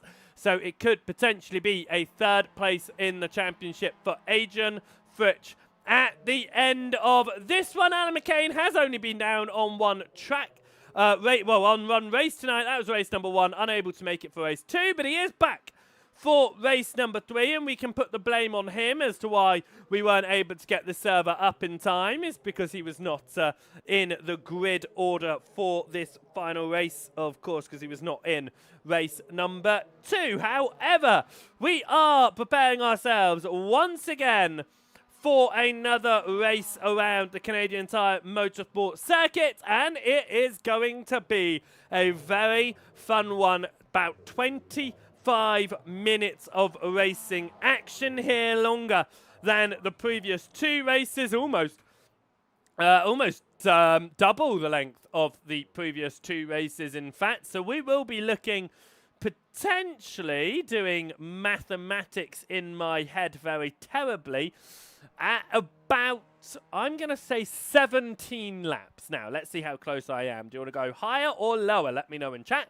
whether you think that I'm correct or incorrect in this one. 17 laps of racing action coming your way, I predict, in what will be about 25 minutes of racing action. This is, as I say, the final race of the day. We've gone through the first 2 with no safety car. Will we see the same here in the third and final race of the day? Well, there is always the possibility of a safety car free weekend. However, race number 3 has always been an issue point throughout the season. It's where we nearly always see a safety car come out because we have our fast drivers all the way at the back of the field trying to find their way through. We've got about 1 more minute left until we get going here, but it has been a great evening of racing around the MoSport circuit in Canada. It's absolutely fantastic, chat, though. It's created some really great racing, but turn number 5 has been a sticking point all evening long. Delmont involved in an incident with Mikey Doble there in race 1, involved in an incident with Isaac Doble there in race 2. Will we see anything further happen at turn number 5? Of course, turn number 5 is actually 5A, 5B, and then 5C on the exit as well. So turn number 5 is actually a combination of 3 corners because Canadians apparently don't know how to number things. But to be fair, I go back to Red Bull Ring and think that they had that little kink as turn number 2 which I don't know how that's turn number 2, and yet the kink up towards turn number 4 is not classified as a turn. Anyway, I'm not the one who numbers circuits. I feel like I should, but there we go. Good evening, though, racing for Adrian Fitch. He's taking his first win of the season in the 23rd race of the season, which is fantastic. We're still getting first-time class winners at that point. Adam Wilson, we're taking his first on-track victory in race number 2 as well. He obviously his second race victory in total because he was promoted to the race winner back at Zandvoort race number 3, but on track it's the first time he has visited pit lane. We are going to prepare ourselves for the grid here in the final race of the day. Let's get ourselves having a look at how the grid is going to line up. This is not an inverted grid. This is not an inverted grid. Adam Wilson-Weir is out on pole on a not an inverted grid here, ahead of Gavin Gardner. Now, what is going to happen here? I'm seeing drivers still come down onto the racing track, so I think we are going with it with a non-inverted grid here, which means race 2 race winner will be starting from the front. Gavin Gardner from second. Am I seeing cars disappearing off of that grid now? No, I'm seeing more cars appear, which is great news for us. Jamie Dory will start from third ahead of Isaac Doble. Mikey Doble will start from fifth ahead of Kieran Sharp. 7th position will go the way of Craig Twardock. Adrian Fritsch will start in 8th ahead of Harry Gaylor. Andrew Pike will be in 10th position for this one ahead of Matthew Cheverton. Lee Horn will be starting in 12th position. 13th will go the way of Nick Clibbins ahead of Matt Gatter. William Kirtler will start in 15th ahead of Nigel Stock. Carl Thompson will start in 17th. Mark Hughes in 18th position. Sam Smith will be starting in 19th ahead of Michael Clough. Zara McGuinness will be starting 21st ahead of Andy Outhouse. Ben Oucher in 23rd. And at the very back of the field will be Alan McCain, Pro-Am champion, but was not able to take part in race number 2 due to some iRacing issues. Drivers there down on the grid and preparing to get this one underway for what will be the third and final time of the evening. It'll be the 24th time of the season. And a little bit of a mix-up here in the final race of the season. We are not going to see the inverted grid. Drivers will be starting in the order that they finished race number 2. As we prepare to give this one a go then, it is Adam Wilson-Weir from pole position ahead of Gavin Gardner. I predicted 17 laps. Well, guess what? My prediction was spot on. 17 laps of asking await us around the Canadian Tire Motorsport Circuit, known, of course, around the world as MoSport. Adam Wilson-Weir, can he take 2 wins here tonight? And that would be a great achievement to do, because double wins has only happened twice this season. It was by Adam Delmont at Aragon, round 1 and round 3, and by Mikey Doble at Red Bull Ring, round 1 and round 3.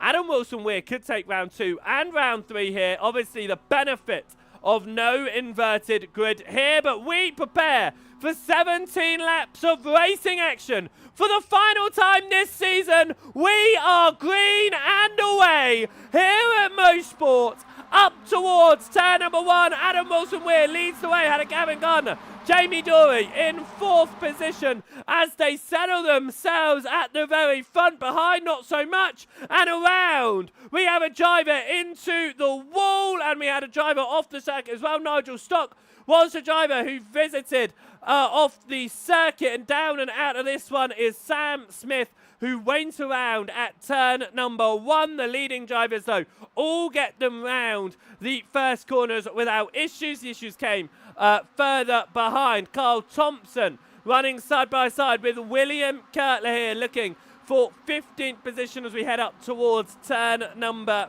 5.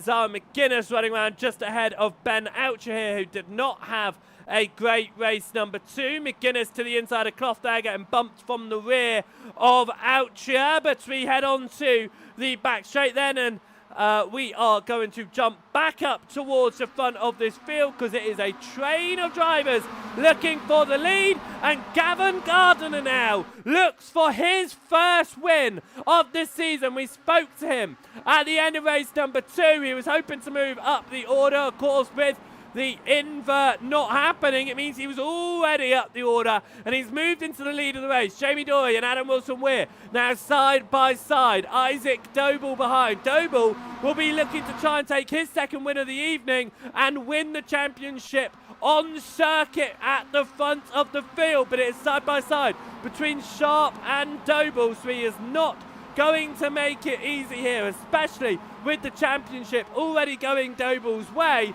It means that everybody is going to be fighting hard because both championships are now confirmed. So the rest of the championship fights are the ones playing out, and Sharp is going to want the points, especially as he can now move past Adam Delmont for second in the championship. Who is that? And that lovely design on the front end of the car there. I can't figure out who it is. It's Howard Gaylor. A new livery for me because Gaylor's not competed too often this season, but I just spotted that livery, and it's a nice one, that full tilt livery there, a new one out there on track. I've spotted that a couple of times, but I wasn't sure who it was, but it is Harry Gaylor running around there. 9th overall, second in class right now. That's where he finished, obviously, race number 1. Looking to try and potentially take the win here in the next one. It was issues for Fritsch off of the line. He's fallen down significantly from the start. Cheverton has moved to the front of the Pro-Am field. This is Thompson Kirtner chasing down Matt Gatter as Isaac Doble gets past Adam Wilson-Weir for third. Wilson-Weir, though, looking to try and get the speed into the final corner. The headlights flash on there as we come across the timing line. Here comes Kieran Sharp to get past Adam Wilson-Weir. Gavin Gardner leads Jamie Dory. Dory taking his first win last week.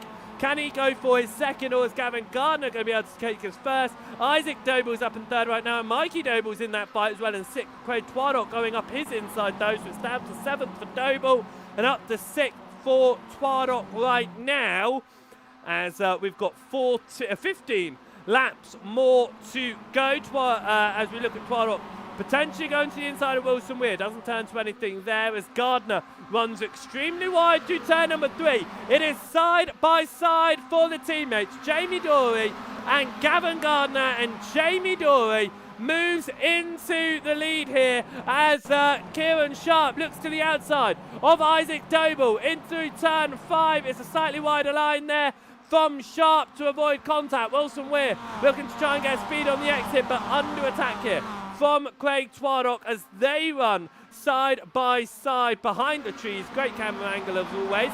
Mikey Doble now pushing Twaddock on that left-hand side, looking to try and get past Adam Wilson-Weir as well. This train of drivers goes down to 12th position as out at front Isaac Doble's gone to the outside of Gavin Gardner, looking for second in this race in his hunt for what would be his 5th win of the season to match the amount of wins taken by Adam Delmont. Through the final turn they go, and across the timing line, Jamie Dory leads the way here as they go on to lap number 4, but Isaac Doble will be pushing to try and take the win in this race. Ben Outra is purple and the fastest man out there right now. Alan McCain is in 7th in class, Pro-Am champion. He is running around to cross the line as champion. He'll just be wanting to get to the end, I'm sure. Isaac Doble here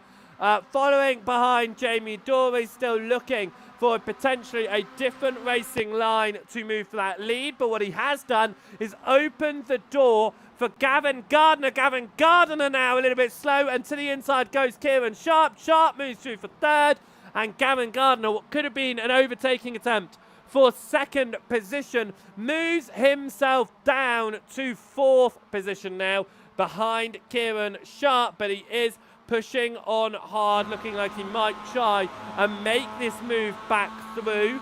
as we head up towards turn number 8. Is Gardner going to pull out from behind Sharp? Yes, he is. Doble pulls out on Dory as well. And that's Twadok to the inside of Gardner, appearing on our right-hand side there. And Gardner, once again, looking for an overtake, ends up being overtaken. And here comes Mikey Doble behind as well to gain a position in this fight, as Adam Wilson-Weir has fallen down to 7th as it stands. Another chain of drivers behind, but Harry Gaylor has found his way past Matthew Cheverton for the lead in the Pro-Am fight. Cheverton back to the inside though, and will regain the lead in the Pro-Ams, but he'll switch back across once more to the way of Harry Gaylor. Cheverton has won 4 times in class this season. Gaylor yet to take a class victory, has not been here all season, of course, coming in very recently into the championship compared to others, up towards the end of the opening sector and into turn number 5. It's the inside line for Gaylor, and that is Wilson-Weir heavily over the curbing of 5B as around goes William Kirtler. Contact with Carl Thompson in the background, and once again turn 5 being the corner where it all happens and it all unfolds. Kieran Sharp and Isaac Doble have both made their way past Jamie Dory, which means that Isaac Doble now leads the race and could take a matching 5th win of the season, along with the championship here, up to the final turn. It's side by side between Mikey Doble and Jamie Dory. These two were championship contenders. They were rivals in that championship for so long. And it has gone the way of Mikey Doble in the championship. Will it go the same way out there on circuit in their current fight for 4th position? Jamie Dory holds on to 4th ahead of Mikey Doble. We head up now towards turn number 3, looking to the outside for Doble. Will sit behind, looking potentially for the speed on the exit, especially as we head up towards turn number 5. Meatballs for Andy Outhouse and Carl Thompson. Looks like they are going to be following Sam Smith down and out of this race at the early stages. Through turn number 5, a lot of curbing from your leaders there. Can Doble do anything on Dory now as they exit turn number 5 and head up towards the 8th turn on the circuit? Ben Archer still getting that purple lap as it stands, pulling behind Alan McCain as we're coming up to 6 laps down and 11 more to go here. Carl Thompson sorts out his meatball flag. Will we see him back out on circuit? I certainly hope so, as Hughes and McGuinness swap around, and it looks like McGuinness has just had an issue in this race. What has happened to her? It looks like we've actually completely lost her out of this one, which is a shame. As we go back up now towards the front fight, and Andrew Pike listens to me on the commentary, obviously, thinking, actually, no, do you know what? That purple bonus lap point sounds very nice indeed. I'll have that. And he takes it in 6th position. Pike did not start the evening the way that he wanted to. Race number 1, he jumped the start, got a black flag. He then got a meatball later in the race. That's to the inside is Mikey Doble. But Pike is looking for the speed on the exit here to carry around for that position as they're running side by side with Jamie Dory. It is going to be Pike on the inside of Dory up through turn number 5, and Andrew Pike moves into a top 5 spot here. Could take 4th as Craig Twadok's off the circuit. The teammates are side by side. They come together. Jamie Dory swings to the right-hand side of the circuit, getting pushed now by his teammate Gavin Gardner, and Dory and Gardner looking to get past Pike and Twadok, who were just sitting ducks on the exit of turn number 5 there after Twadok ran off the circuit. Kieran Sharp, is he going to look for the lead here? Pushing very hard on Isaac Doble stays behind for now. Gavin Gardner is to the inside of Andrew Pike. Pike's going to be able to hold it as it switches back into turn number 9 and up towards turn number 10. Gardner's going to have the inside line. Is he going to be able to confirm it on the exit? No, he is not.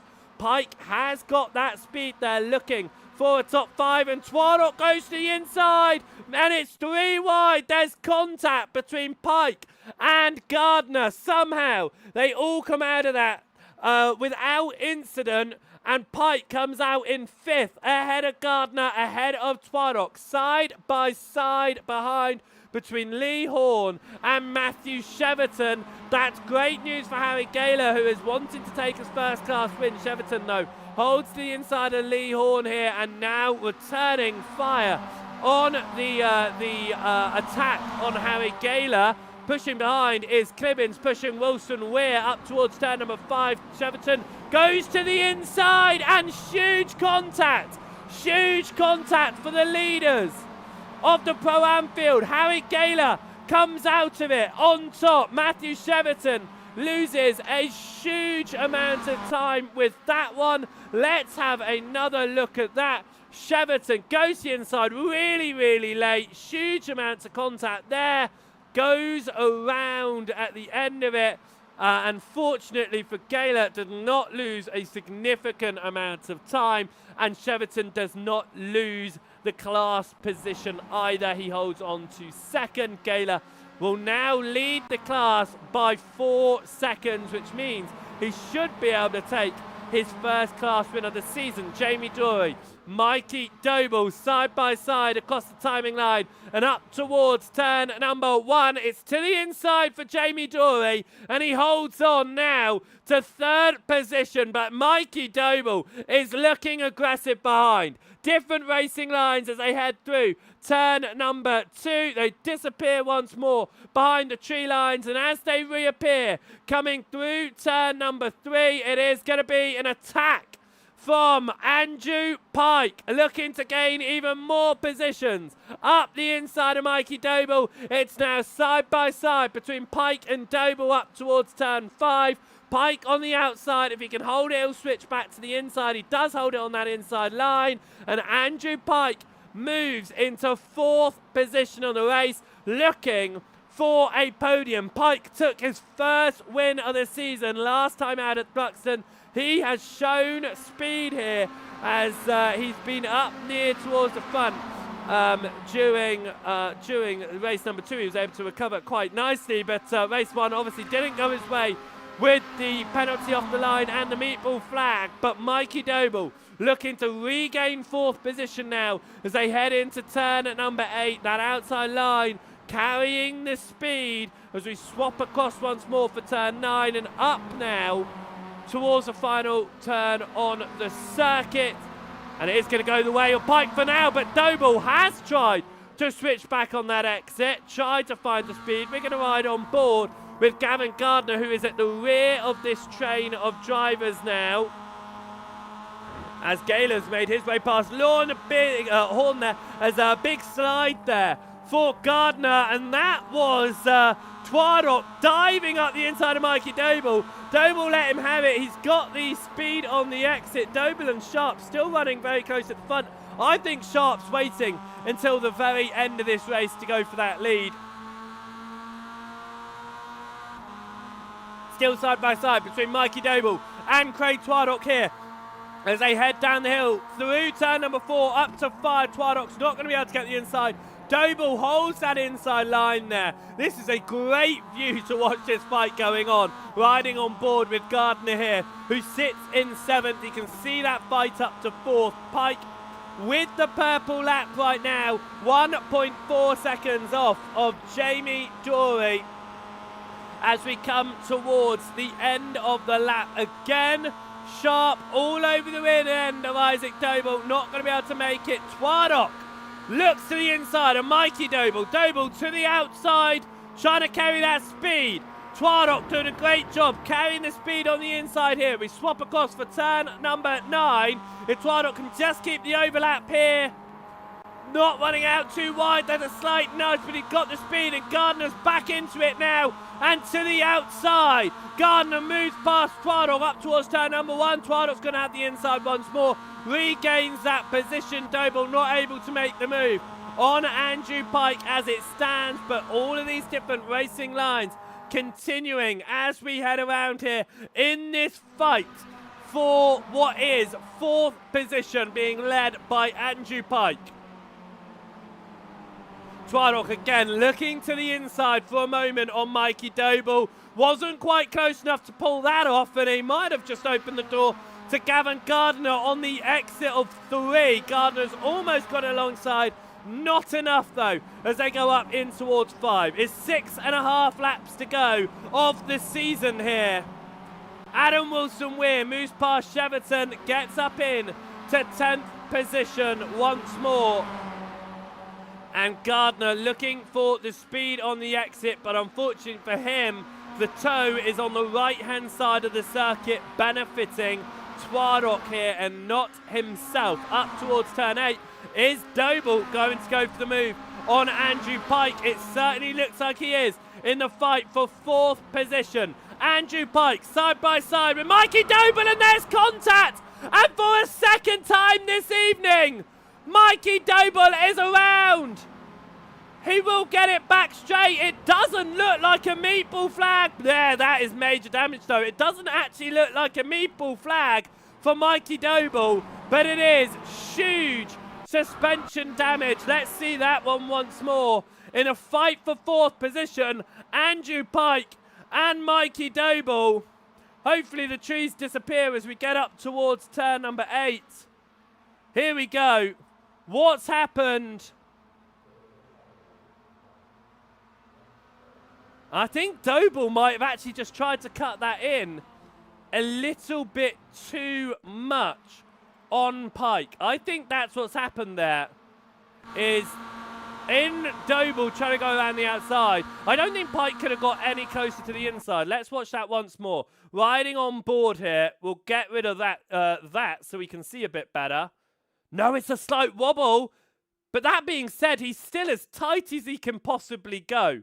There's not really much else that Pike could have done on that inside. I feel like he was as tight as he could potentially have gone there. But Isaac Doble loses out the lead of this race as Kieran Sharp has made that move past. This is how it happened. It happened up towards turn number 3. Isaac Doble running ahead of Pike. Sorry, running ahead of Sharp. Sharp on that wider line now. Is it potentially a mistake for Doble? Yes! Isaac Doble gets onto the grass and Kieran Sharp has no choice to make that overtake. I think he wanted to stay behind until the end, but Kieran Sharp moves back into the lead of the race here, and he was doing a great job at leading in race number 1 before he was beat out by Isaac Doble. Can he take the win this time after taking pole position?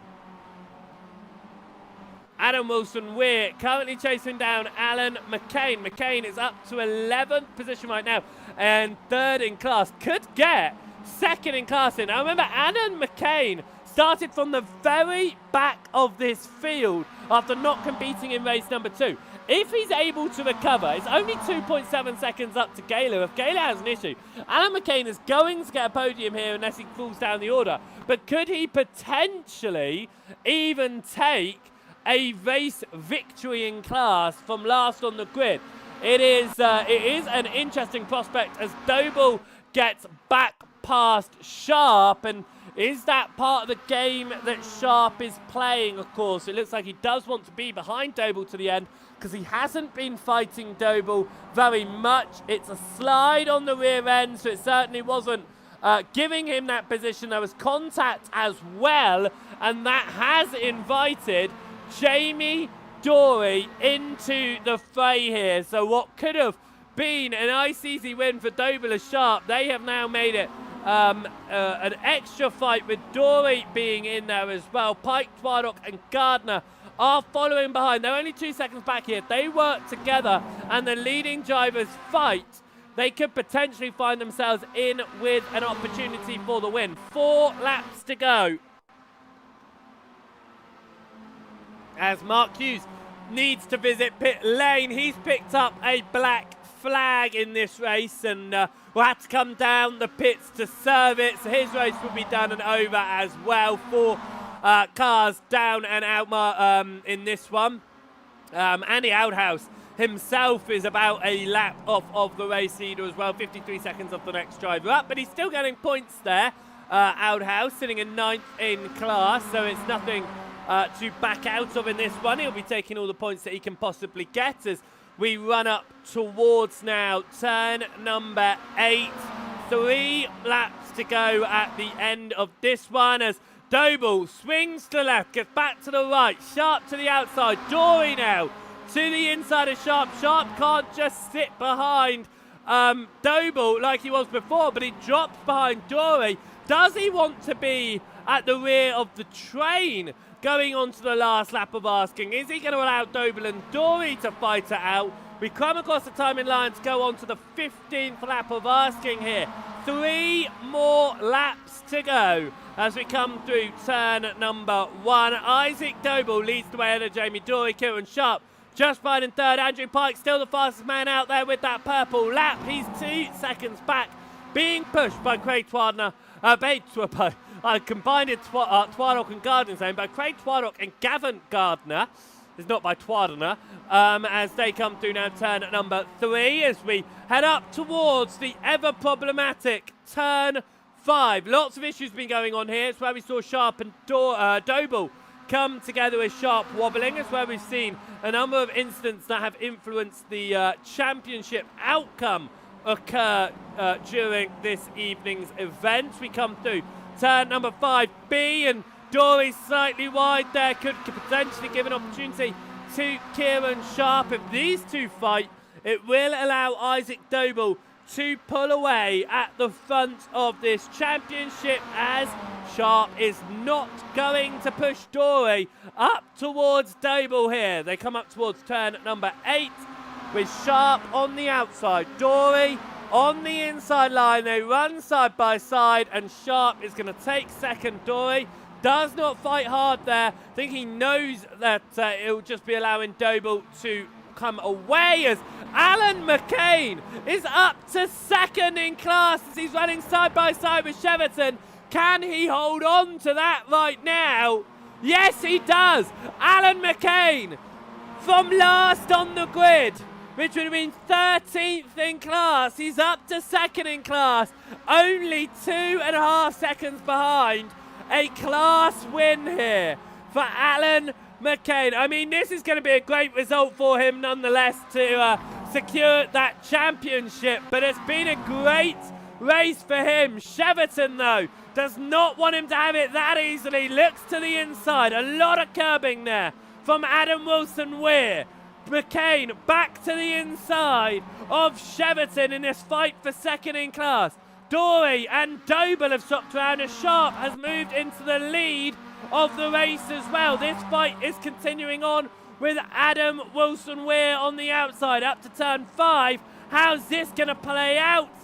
It is going to be McCain out front with the possibility to turn in for the corner. Cheverton and Wilson-Weir fighting it out just behind, as it looks like we might see another change in position for the race leaders. Jamie Dory moves around the outside of Kieran Sharp for the lead of the race as Doble wanted to follow through by the looks of it but couldn't do it. This is how the lead originally changed hands with Doble out front. Has he made another mistake into turn 3 like we saw before where we touched the grass? Yes, he's on the grass again and he loses the rear end this time, which allowed both Sharp and Dory to make the overtake through. But this is the fight for the lead as we go. White flag? 1 minute. What? Has it been that many laps already? Are we already on lap 17? No way. Anyway, so the white flag lap somehow. I don't know how we got there so quickly. But Jamie Dory leads the way over Kieran Sharp ahead of Isaac Doble here as we head up towards turn 5 for the final time. It's all going to be about the run into turn 8. They stay single file through 5. They're all going to be looking for the exit here. Who is going to get the better exit as we head up towards turn 8? Doble goes to the inside, Sharp to the outside of Dory. It's going to be 3 wide as Doble goes onto the grass. It's 3 wide for the lead on the final lap of the race. Isaac Doble, Kieran Sharp, Jamie Dory. Doble leads into turn 8. It's side by side for second behind. But I think Isaac Doble's gonna take it. The checkered flag is out. Isaac Doble takes the win. Who will take second across the line? It goes the way of Kieran Sharp. Jamie Dory takes third. Pike takes fourth. Fifth to Gavin Gardner. Harry Gaylor is going to win in class as Cheverton goes around at the end. What happened? Can he get across the line? I think he can. Does he have an engine? I don't think Cheverton had an engine at the end there as he crossed the line. What happened? It's contact from behind from McCain. We're going to have to watch that one again from McCain's POV here. It's side by side. Contact with Cheverton through 9 into 10. And it's just more speed from McCain. He doesn't lift out of it at all, but he takes second. He was champion anyway heading into it. But it goes the way of Isaac Doble here. In the final race of the season, Isaac Doble will win for the 5th time. He was champion heading into this one without Adam Delmont taking the grid for race 3. But it is now confirmed. Isaac Doble, your champion of the Mazda MX5 Cup here at the Next Gen Racing. As he comes to celebrate. What a season for Isaac Doble. What an evening.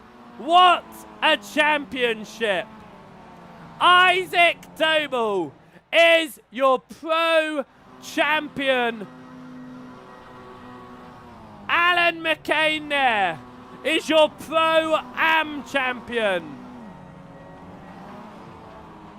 Absolutely fantastic. Fantastic stuff. Isaac Doble, your pro champion. Alan McCain, your pro-am champion. What a season it has been. What an evening it has been. All the smoke lighting up the field there.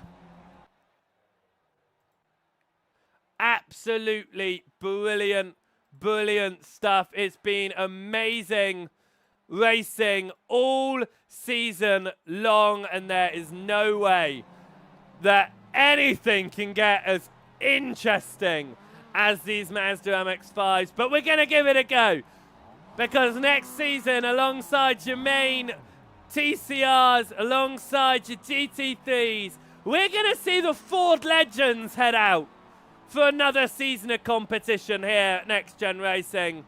And it is going to be, no doubt, just as interesting as this one. Let's have a look at the results then on the final race of the season. And it was won by Isaac Doble. Taking second was Kieran Sharp. Great job from those drivers. Jamie Dory coming home just behind in third. Andrew Pike taking home fourth ahead of Craig Twardock. Gavin Gardner coming home in sixth, ahead of Lee Horn. And winning in the Pro-Ams for the first time this season, Harry Gaylor. Who would have guessed it? Final round of the season, the 23rd and 24th race of the season. And we see two new class winners in the Pro-Am field. Absolutely fantastic. On a whole evening of no safety cars as well. Ben Oucher came home 9th ahead of Alan McCain, who came from the back of the field to come home in 10th position. Adam Wilson-Weir came home in 11th ahead of Matthew Cheverton. Nigel Stock came home in 13th ahead of Matt Getter. Nick Clibbins in 15th, 16th went the way of Adrian Fritsch. William Kurtler came home in 17th ahead of Mikey Doble with that accident in the end. Michael Clough came home in 19th. A lap down was Andy Outhouse. Mark Hughes was out of the race along with Carl Thompson, Zara McGuinness and Sam Smith. What a fantastic race. What a last lap fight for that lead as well. And we will get the championship confirmed for you the moment we get it. But we do know that Isaac Doble is your champion here tonight, and absolutely fantastic racing for everyone. And I believe that we are just waiting for final confirmation on those points. But with that being said, let's see if we can then have a word very quickly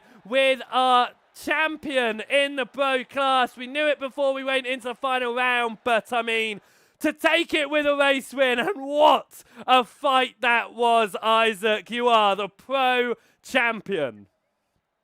Yeah, I mean, feels great. A great race in that last one with Jamie and Kieran with such a close race, and as it has been all year round, all season round, it's just been mega out there. Well, to come home with that win in the last race then, and that final fight, I mean, it was going, well, it could have gone any way, really. The three of you going 3 wide up towards turn number 8. It came home very nicely, but this whole season, I mean, you've come out with it with 5 victories. That's tied for the most. You've been up there at the front throughout the season. It's been a roller coaster of a season for you, but I mean, it's ended in the best way possible, surely. A race win to go with your championship. Yeah, it's been a great season. Lots of good races, lots of not so good races, and for it to be so tight going into the last round with all the incidents that everyone has had, for it to be really tight was really good, and just the finish on a win just sums it up really. It's a good way to finish. Well, confirming on that championship for you, winning that championship in the end by 49 points. It was a very, very good end for you here, but I think that we look forward to 2026. Obviously, a lot of championships on the horizon, and I'm almost certain we'll see you in the Legends, the Ford Legends, which are going to be coming up next as the side series, I'm sure. Yeah, I'll definitely be in the Legends along with the TCR series, I believe, is going to be running. I think. Yeah. But yeah, I'll definitely be in the Legends. Perfect. Well, a great 2025 for you in the real world as well as the virtual world, Isaac. And I think that it's a great way to head into the winter break, I'm sure. Yeah, I mean, it's been a year of winning for me, which has been probably my best year in racing and sim racing, to be honest. Finding more pace, but gives lots of confidence going into next season and see what we can do. Definitely, and I'm looking forward to talking to Isaac Doble, another champion out of 2026 as well. So great season for you, and good luck for next year. Thank you. Isaac Doble there, coming home as champion and doing a fantastic job at doing so. We will pull across next into the booth. Isaac Doble's brother there, Mikey Doble. It wasn't the last 2 rounds that you were hoping for, but this has been a championship that has, well, I mean, it can go any which way. Anyone has been able to win it, and anyone has. It's been a great year. Yeah, no, absolutely. It was a brilliant result for our team tonight. Brilliant result for Isaac to get his first championship. So big congratulations to him. He's driven superbly all season and kind of shown his class ahead of the rest of the field. So yeah, no, it's brilliant. Obviously, not the way I wanted to end the season, but nonetheless, still a fun 8 rounds. You were fighting with Jamie all season long in that fight just outside the top 3. You ended up coming home 6 points behind him. I'm sure that's a bit frustrating, especially with this evening having a couple of the accidents. Just what happened there with in the fight you were going for with Pike at the front? Well, firstly, I'm glad we don't have to wait too long before the next NXTGEN racing season gets underway, because I can't have Jamie ahead of me for too long in anything. So yeah, I'll get that out of the way. But yeah, the last race there, I made a small mistake when I was in third through the last corner. I got a bit of a slide on, managed to save it. So I lost the position, and then I just got pounced on by Andrew Pike and Craig Twardock, which just embroiled me into a battle that I didn't really want to be a part of, to be honest. So obviously they were running their race and trying to hold position the best they could, whereas I was just trying to get past them so I could chase down Jamie and try and chase down the leaders as well. So yeah, we just went side by side through the corner at the end of the back straight, and I didn't leave a lot of room, and Pike had a little bit of a moment in a slide which resulted in some contact. So yeah, it wasn't to be, but never mind. As you say, though, it's not long until the NXTGEN series and get back at Jamie. No doubt you'll be in the touring cars. Will we be seeing you in the Ford Legends for the alternate series that we'll see next year? Yeah, potentially. As I say, I wasn't even planning on doing this championship, to be honest, until about 10 minutes before the first round at Monza. Isaac kind of twisted my arm and said I was being boring, so here I am. So nothing, all bets are off. Well, we'll love to see you in it if you're able to, because it has been great to see you up there at the front, mixing it up and making it very interesting for everyone to be watching. So for 2026 then, Mikey, I'll be watching the touring car races, no doubt, in both the real and the virtual world. So good luck for next year. Yeah, no, thank you very much. Thanks to Jamie and yourself and everyone for putting on another great series. I'll definitely be pleased to get back into something front-wheel drive, I think. Maybe is more my forte these days. But yeah, thanks to everyone involved, and I look forward to next year. Have a great Christmas and New Year. Thank you very much, Mikey. Mikey Doble there, doing an excellent job. And just quickly before we pull anyone else in, the championship standings have been on your screen for a little while now. Isaac Doble confirming as the champion. Kieran Sharp did get past Delmont by 5 points in the end with his result. Jamie Dory moved up to 4th. Craig Twardock took home 6th ahead of Andrew Pike. Nick Clibbins in 8th ahead of Adam Wilson-Weir, and Ben Oucher took home 10th in that one. Let us jump around then, and we will see if we can find some more drivers to talk to, because everyone is jumping in and talking to us tonight. The next driver we'll build across here, Jamie Dory. He finished 3rd in that one. It was almost a second win of the season. You've been close up there all season long, but you finally took the championship result ahead of Mikey in the last round of asking. Well, yeah, that's my main battle. You know, mine and Mikey's history in sim racing and that, we get on so well. Outside of it, it's a little interim rivalry. So to be the first off the podium, I'll take that after the last couple of rounds of incidents.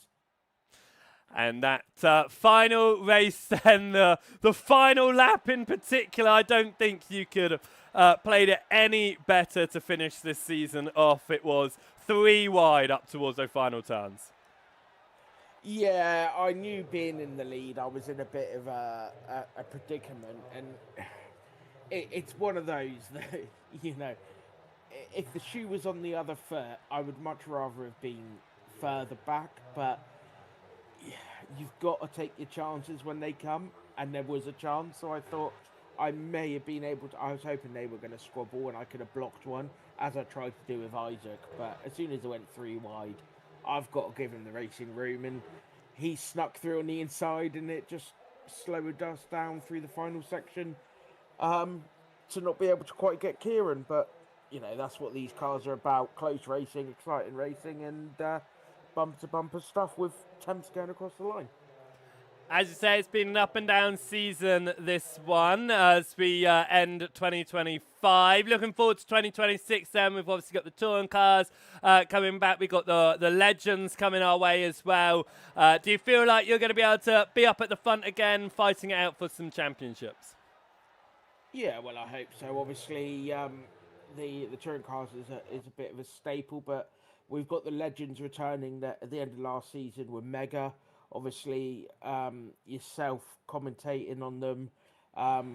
This is your first season commentating with us, and I think from all of us at NXTGEN and everyone who watches it, you've done a mega job watching you into this season, and you're an asset to have, and we love working with you. So we look forward to more exciting racing, and the excitement in your voices, what's coming the MX5. So we've got a lot to look forward to in the new year.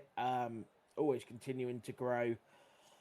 Grids aren't massive, but who needs massive, giant grids when you've got racing as close as this? Sometimes quality over quantity prevails. Certainly, the quality of tonight's racing has given us ups and downs, as it has all season long as well. And I say the next MX5 league that will be heading our way in the future as well, I'm sure will be just as close as always. So will the touring cars and the legends returning as well. 2026 is going to be a fantastic season of racing. GT3s, let's not forget to mention those as well. So a 100%. Brilliant set of races coming up ahead of us.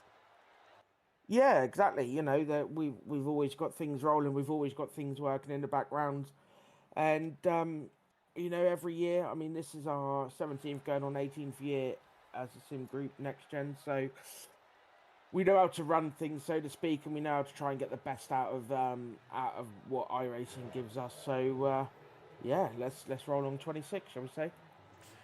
Thank you so much for talking to us, Jamie, and good luck with next season as it comes around as well. No worries, thanks, Joseph. Jamie Doy there, coming home that final race of the day in third, and it is going to be the man of the hour in the Pro-Am Championship. I don't know how you managed to do it, Alan. You came from all the way at the back of the field, and you came home to take second in class, 10th overall in that race. Before we talk about the season, let's talk about that race in particular. How on earth did you manage it? Just put my head down and went for it. To be truthful, I got damage early in the race, so I had no speed, and then a lot of accidents happened and started to catch people, and I just tagged on at the back of Ben Altrea, and he told me there. Just followed him. Well, we spoke at the end of race 2 that you weren't able to, of course. Said, what are you thinking about race C? You said you'd be hoping to make up as many positions as you could. You certainly did that. You found almost every single position that you could, and it just showed the speed that you had all season long as well. Of course, 4 class wins this season and a dominant championship result by the end of it. You took almost 100 points over the next driver. I think it was a total of 83 points. That's an astonishing championship lead. I don't know what to say. I'm speechless, to be quite honest.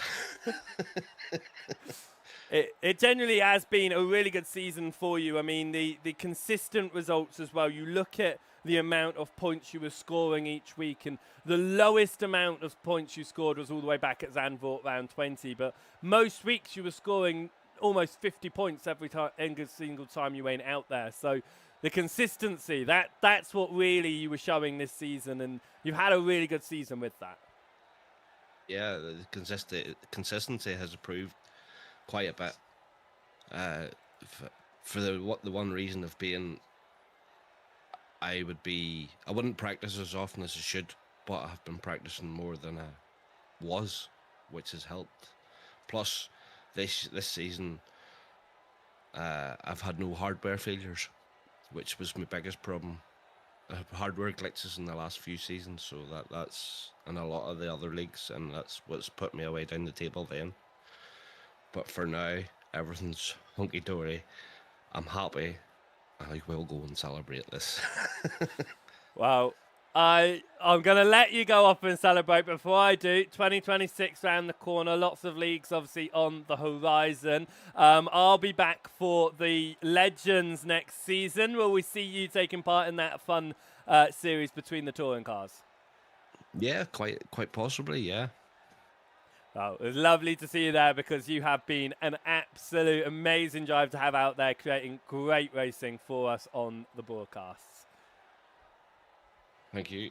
All right, I'll let you go off and celebrate a championship win. Alan McCain there, coming home, the Pro-Am champion. Like I said, almost 100 points clear at the end of that one. And let's pull into the commentary booth now. Andrew Pike, I mean, a season that I thought wasn't going to go your way. You took a win last week at Thruxton, and then somehow it turned on your head a little bit at the start of this evening, because you ended up going to, a jump start, I think it was, off the first race, and it didn't quite go your way. How was it for you? Yeah, that was terrible. I absolutely suck in these things, generally speaking. I jumped the start because I don't know what changed on my screen, but something caught my eye, and I dropped the clutch too early. It's my own fault, but I never go that well in the Mazda. I'm a front-wheel drive merchant.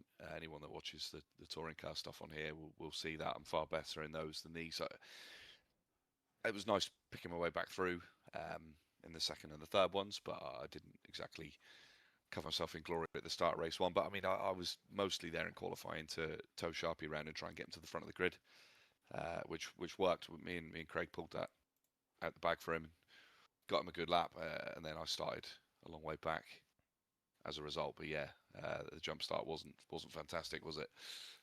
Well, I mean, to be fair though, coming out of this one, the points that you did get were along your average that you've been picking up throughout the season. We saw though at the beginning of the season really didn't go your way. You know, Monza didn't go brilliantly, Brands Hatch didn't go brilliantly. You found yourself up the order though as the races went on, and like I said last week, picking up your first win of the season. So you found your pace in the Mazdas as the season goes on. You say you're more of a front-wheel drive person. However, we do have the Ford Legends coming out next year for the next season of competition. Will we see you in those alongside the touring cars? Yeah, you will do. I did the last couple of seasons of Legends. I tend to fare a little bit better in those than the Mazda. A little bit harder to drive, which helps me a little bit. Other people can struggle in places. So yeah, I'll take part in those. They're great fun. But the touring cars is the main event for me for sure. But yeah, you can expect to see me in the Legends, definitely. Wow, good result for you in the end, I would say overall. 7th in the championship. You were, you were hovering there. You've gained a lot of points over a number of drivers around you. So you found yourself into that top 10 by the end of it. I think that's something. And as you say, I think it's good, especially if you're a front-wheel drive driver as well. So with 2026 around the corner, I wish you the best of luck. And I'll be watching the touring cars, and I'll be cheering on everyone, of course. So good luck next season. Thank you very much, mate. Appreciate that. All the best. Andrew Pike there, coming home at the end of the final race in 4th position. Somehow, some way, finding a little bit of time in that one because, and the reason I say somehow, some way, end of first race, he was all the way at the back. I mean, it was a jump start into a meatball flag and found his way up the order somehow at the end of all of that one. We've been sat here so long on the server that we're having issues with iRacing getting pictures over your way because the server closed ages and ages and ages ago. Let's see who else is around that we haven't had a chance to talk to, and that would be Adam Wilson-Weir, of course. And let's just flash back to race number 2, Adam, because for the first time this season, you crossed the line as a race winner. It is officially your second win, but it was a great, great race. You flew straight into the lead with that reverse grid from the race 1 results, and you took what was a very dominant race win in the end. Yeah, initially I had a fantastic launch. I think the car on the left bogged down a bit, and then I think it just had better reactions with the guy in front. So turn 1 was pretty easy to get past in the second, and then I think P1 had an overshoot on the on turn 2, so I was able to get in the inside, and that pretty much sealed the deal. So yeah, happy with that. Well, with that being said as well, Adam, then in that championship fight, you came home in the end in 9th position. You managed to hold into a top 10 in the championship. Were you hoping for a little bit more this season? I mean, it's Mazdas, you can't really predict because, I usually run T3s, so it's a bit different. Racing guys I've never raced before, so it's still, you're still trying to suss everyone out, even if it is at the end of the season, we're still a lot of guys have different tactics and stuff, so, yeah, it's an experience for sure. Well, with that being said then, how are you feeling going up towards 2026? We've obviously got the touring cars coming back, and we have got the Ford Legends making their return as well. Will we see you in those? You'll definitely see me in TCR. It's going to be a first for me as well. So it's going to be interesting driving a front-wheel drive. So, yeah, exciting times. Well, very different type of car to be driving. Those front-wheel drives can catch people off. So I wish you the best of luck with that season and everything that you'll be doing in 2026 as well. Yeah, thank you very much. And it was great to have you commentating for NXTGEN. You've done a fantastic job, and good to see you back. Thank you so much. I'm so genuinely so glad to be back next season for the Legends as well. But well done on your results, and hopefully we will speak to you in the future as well if we get together on some events. 100%. Thank you. Have a good night. You too, Adam. Thank you so much there, coming home at the end of that final race in 11th position, but did win the second race in that one. And as we go through, I think we've spoken to almost everyone, just a couple more drivers to catch through in this one. And Michael, what a season you have had. We've spoken to you a couple of times across the championship. Primarily, obviously, we spoke to you quite a bit back at Aragon, but you managed to come home 5th in the Pro-Am Championship. Not the best of nights tonight, but you have had some really good results through this season. Yeah, it's been a really enjoyable season, and I think if I'd have been able to get some more practice in and done a better job of tonight, maybe there could have been like a top 3 on the cards, but it wasn't to be. But it's all right. There's always next season.